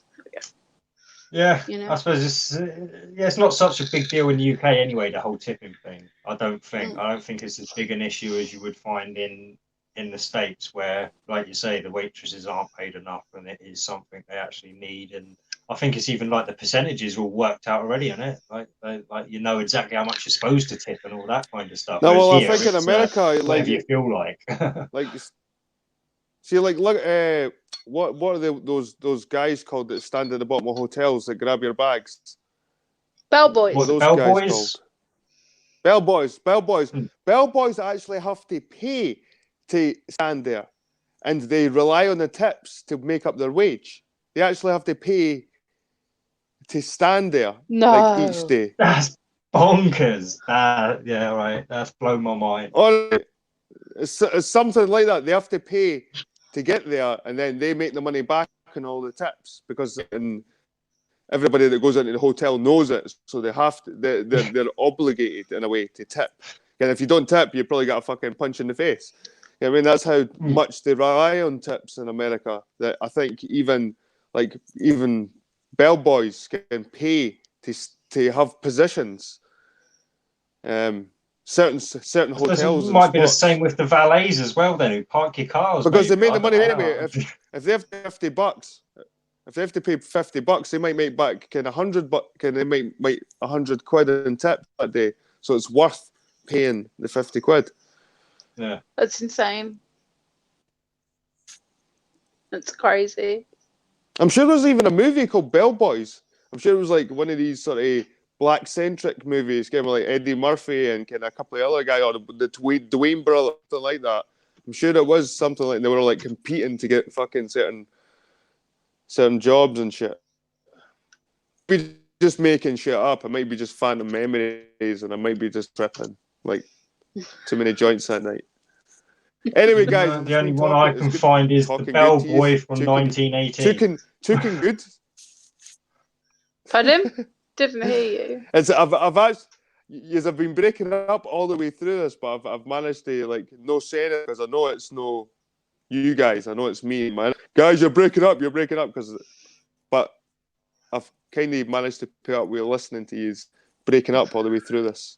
It's not been too bad. Yeah, you're breaking up a lot, but we can hear what you say, even though you're breaking up. Like, there was no point interrupting you, because we could work out what you were saying. And anyway, this could be my fault because I'm back on the PC again.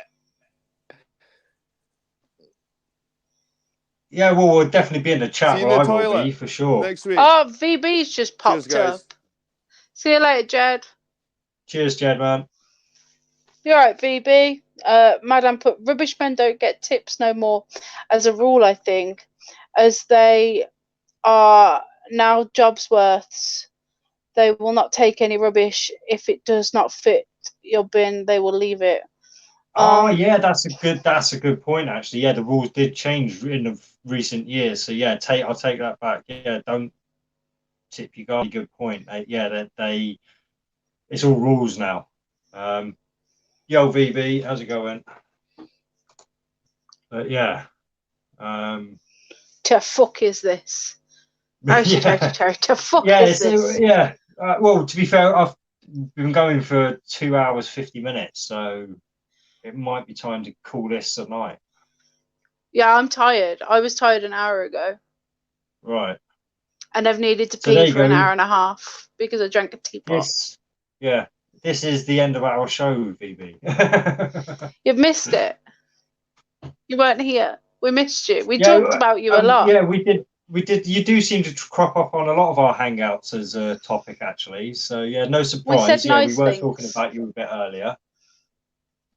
But it wasn't behind your back because this is YouTube and you can just rewatch it.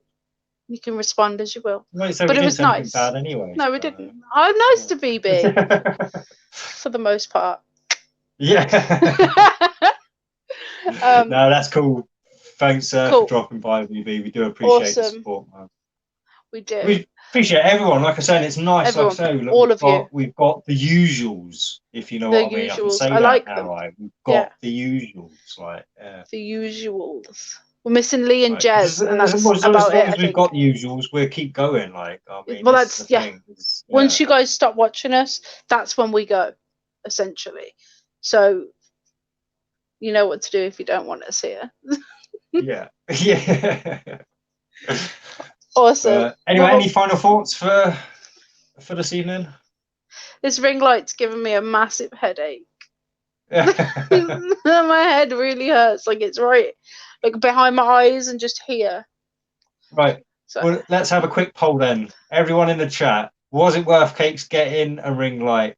Does it show her off her features better, or did you prefer it before when you couldn't see my her? ego is just gonna go. Yeah. No, I don't. Oh, my cat's destroying the room. I think it makes me look a lot better. You can see my wrinkles and my eye bags a bit more, but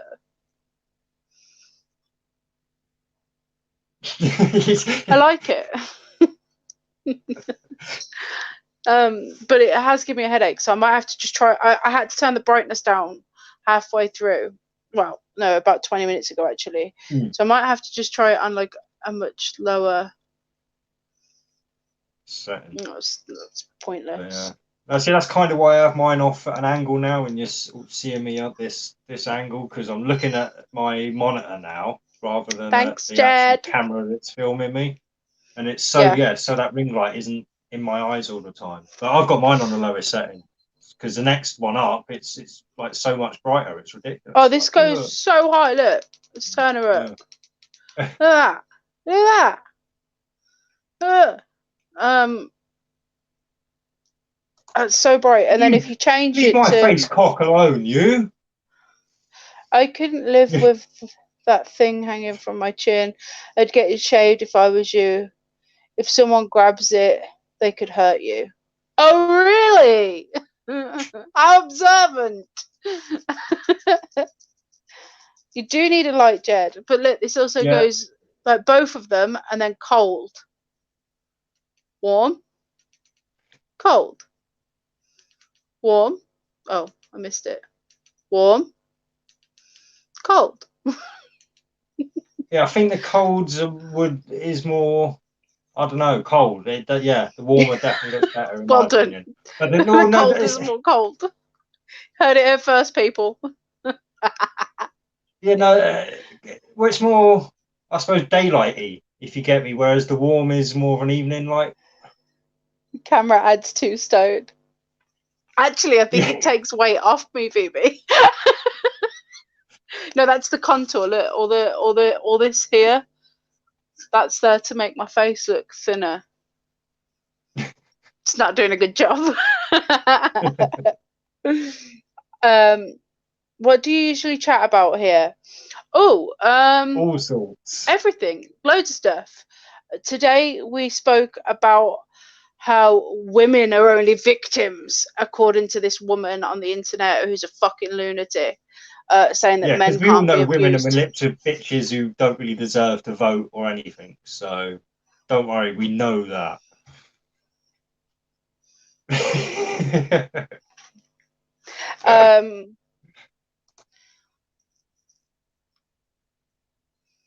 Edward Scissorhands makeup cake. Yeah, exactly. What else do we talk about? Important issues. Coronavirus, the Storm Dennis, We've spoke about loads of tipping. stuff. Tip him. We've talked about Validation Boy. We've talked about how handsome Vlad is and he should stop having such an issue. We did, yeah. Vlad didn't even hear us say that. Vlad wasn't even here when we were talking about Vlad. We talk about a lot of things. You should sub to us and like this video. Yeah. please. Yeah. You should hit the notification bell as well, so that when Yeah. we go live, you won't be told by YouTube because they don't like us. Yeah, that's crazy. I think that's a first for us where we've not had the notifications going out. I'm wondering if it's because we put Corona in the title. Maybe that's like a hit word or something for the algorithms. I don't know. Flack Because like I say, I'm not one of these things that think like individual channels are persecuted. I mean, I do think it's the algorithms at work a lot of the time. So. VB said, "Women belong in on their knees." You say? I agree.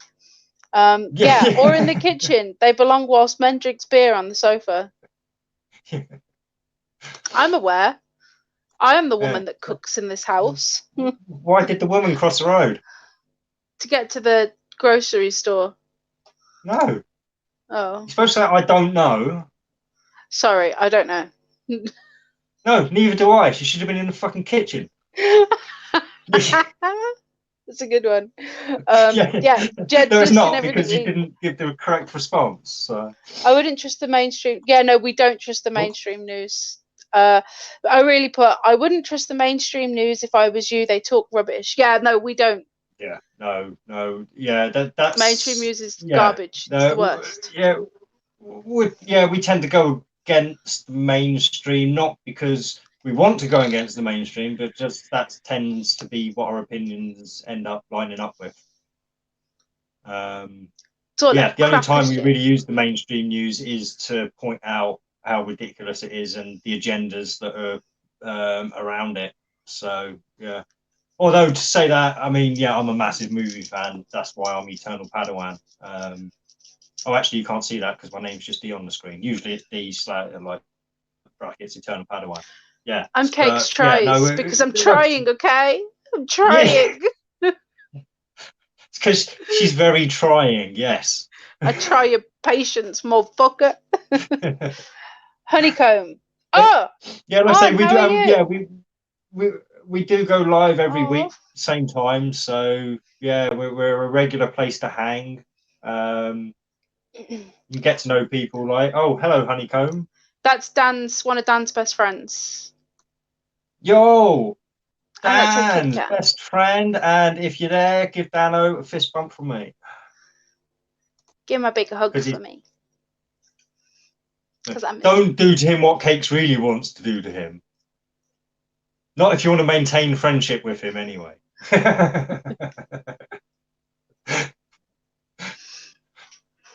Man's gonna get destroyed tomorrow.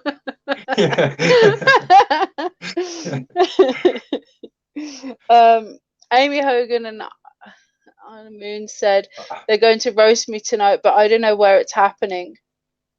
Well, I'm in the Shills Discord. Actually, hang on. I've got 2 Discord messages. Let me see if any of them's them. Yeah, there is something, but I can't click on it without losing this. VB, what I'll do is I'll send the link to Jed, and Jed can send the link to you if you want. What do you do for work, if you don't mind me asking? I work retail, and I am medically retired. Is a cripple. But what I do now, I might as well show off for a second. Yeah, you show off. You do it. You do you, hon. One the other day that I've not shown off. Oh, what I'm excited. I do now is I suppose I'm an artist. I'm a chemist. Entrepreneur. I'm Well, Your no, own that box? involves money, unfortunately, and that I've not cracked yet. But one of the things I've been doing is making these resin geodes, and I So went for a pretty. wacky one this time because this is a glow in Wow. the dark one. Oh, you got the light. Ow, my So, eyes. I already get a in fact, I'll headache. take it off screen. Fuck you. You're coming to do a dump in the Give it a little toilet next charge week, up. VB. And you can see it brings out all the detail. Obviously, I should turn the light off there, really. No, that's mode. That's off. And yeah, you can see it brings out the glow in the dark, and you get a lot more of the effect and stuff. But yeah, that was a bit of an experiment, that one. But yeah, so I make geodes and bits, necklaces and stuff from resin or key rings. I make orgonite. Just experiment a lot of the time with resin. Basically, that's just a cube that didn't quite go right. It's more see-through. Oh, I can see me in the reflection. Yeah. And yeah, I with the can't leftovers, flag. if I make too much resin, I'm making these blocks as well, because at some point I'll be doing mosaics, and I do want to do some time-lapse videos with this as well. I've got what I think is a good idea for a Tetris movie, a Tetris time-lapse, basically, with some vocal. I haven't worked out the vocal, but yeah. Phoebe, I can't post the link because it's on my Discord and I'm using my phone on StreamYard. And if I click on Discord, it will kick me out, and I can't log onto my Discord on Dan's do you know laptop. roughly what it's called? I'll do a quick search and see if I can find it. Is it on YouTube? I don't know what it's called. I've only got a. I can. Do you know what? Actually, I can type the link in. Hang on. Give me a minute, and I'll type the link in. Let me just put on my spectacles, right. and I can sort it. Live.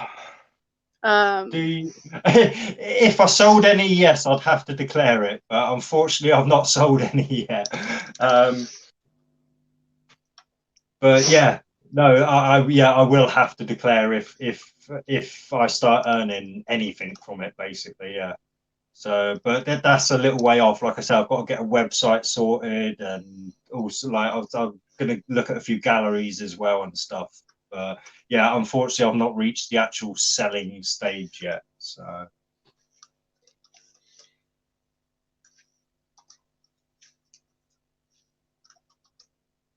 Methyl ethanol ketone peroxide, ID.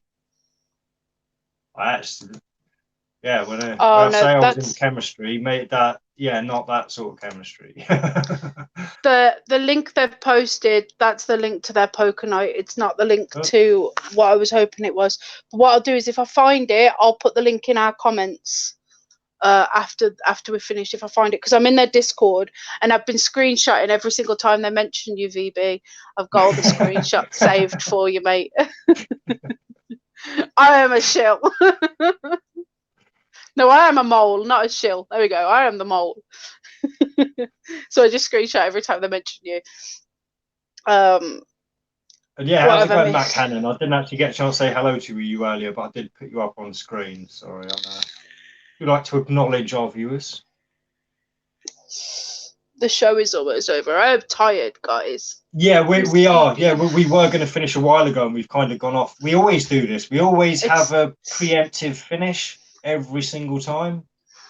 Pre-com. Yeah. Thanks. I saw him last night. He's doing Keeping Alive, so don't worry. Good. I'm glad.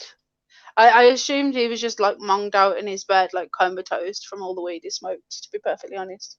Thank you. Actually, sorry, I've got. BB, sorry, I'm going to shamelessly use our audience for a second for right. Basically, this thing here, like I'm showing up on screen now, when you put it together properly, it creates it's basically it's a stand for like phones and tablets. I'm gonna turn this ring light off. I was wondering if people would buy these for say £15 to £20 if I made them out of resin and they were geodes basically. Right. I'd buy one. that's my next idea, basically, because I want to make a mold, basically, and then use that as a template. So, because resin has a stage when it's curing, it's bendy still, so I can get it to that stage and then rest it on this to get the final shape, basically, and then just cut out the line there and the bit there. But yeah, so that's kind of an idea I've had anyway. And also my eldest daughter gave me an idea. With the geodes as well. Basically, you get your jewelry holders and stuff. I could make a geode, put it into like a bowl shape. So you got a ring holder and then a stand on that for like necklaces and bits. So yeah. Amazing. I'd buy one too. They look psychedelic. They're cute, man. The stuff he makes are awesome. Yeah, no, like I said, I'm trying to tap into my like artistic, creative side, because I mean, my mum makes stained glass mirrors. Like, they're so she's pretty. really creative and stuff. I mean, just in the background there, see that red outlined thing in the background of my picture there? That's one of my mum's mirrors she made, like stained glass. So that there is definitely a creative side in the family, but I'm yet to tap it. So yeah. But yeah, no. So like I say, once I get things sorted, hopefully I will start making money from this kind of thing. And yeah, like I said before, I will go the proper legal route with it all and do it all proper. So yeah. You'll be a good boy. Oh, cheers. Yeah, no, yeah, thank you. Yeah, that's my. Is that my channel, Padawan channel? Yeah. Yeah. Yeah, that's where I'm showing most of my stuff at the moment. But it will be changing because I will put a separate channel for the creative stuff when I get it up and going. Yeah. But yeah, my channel, sorry, I do enough about me. gardening. I've dragged it on long enough. I've shamelessly self-promoted, and you are knackered. So can you see? Look at these eye bags. Look at that. And you're not going to be able to sleep tonight because you're going to be so excited for Dano coming home tomorrow. God, I can't wait. It's weird. I didn't realize how codependent I was until he left the first time, like last year sometime, and he went back to Dublin. Whose channel is this? No. So this channel that we're on right now is both of us. We both co-host this channel, and we both own the rights. We both have the passwords, and it's both us. So Eternal Padawan, that's Dee's channel where he does his resin and slates Max Egan. I didn't slate Max Egan. No, Like I say, joke. And my channel, I do cooking, planting vegetables, and I wove a hanging basket for me to plant more things in, which I'll be planting in tomorrow or Tuesday. Nice. And a new video will come out soon. So we have 3 channels. Well, you have another channel actually, don't you? Yeah, I've got a channel called Eternal Creationism as well, which is going to be the one where all the creative stuff goes. Because, like I said, I've got a forge and I've got a welder as well. And when the better weather comes, if I've got more space, I hope to be able to do some bits with that. Obviously, I'm not going to be able to do the proper heavy stuff like I was planning. Like I was hoping to be making swords and stuff, but the work that would go into that is just too much. So I'm going to be working on the littler things with the forge. But yeah, it'll be knives and little decorative things and stuff when I get into the forge work. And with the welding, I really don't know. That could go anywhere. Practical or arty. Do we talk about Israel and Palestine here? We haven't yet, but we can. Ooh, maybe next week we could do Israel versus Palestine. Yeah. That's fun. You'll obviously take the Palestinians. I will probably take the Palestinian side, yeah, because this is the thing, yeah. We're hoping to find out at some point as well with my ancestry. I may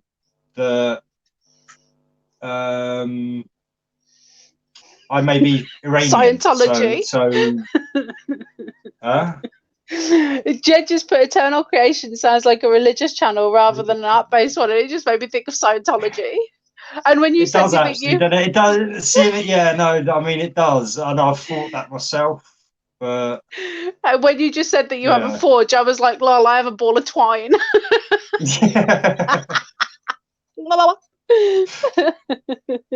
Oh, Israel FTW. What's Ken O'Keefe, I meant. What do you think about him? Oh yeah, sorry, Ken O'Keefe. I mean, what do you think about him? I FT actually don't know means Ken O'Keefe. I will type that in now and Ken O'Keefe. Oh, and that didn't work because I was on the wrong screen. I'm so proud of you. I've never been more proud in my It's life. getting late. It's 12:10. You're tired, and we're staying on a lot longer than you wanted. Oh, he's got a lot of subs, 71.4 thousand subs. Link me. I don't know. Please. No, he looks like a poser. I don't know whether I'll get on with him. Shooting Yeah, from the hip. he looks the part. If you get me, he's even got is that a tear tattoo? So he's killed someone.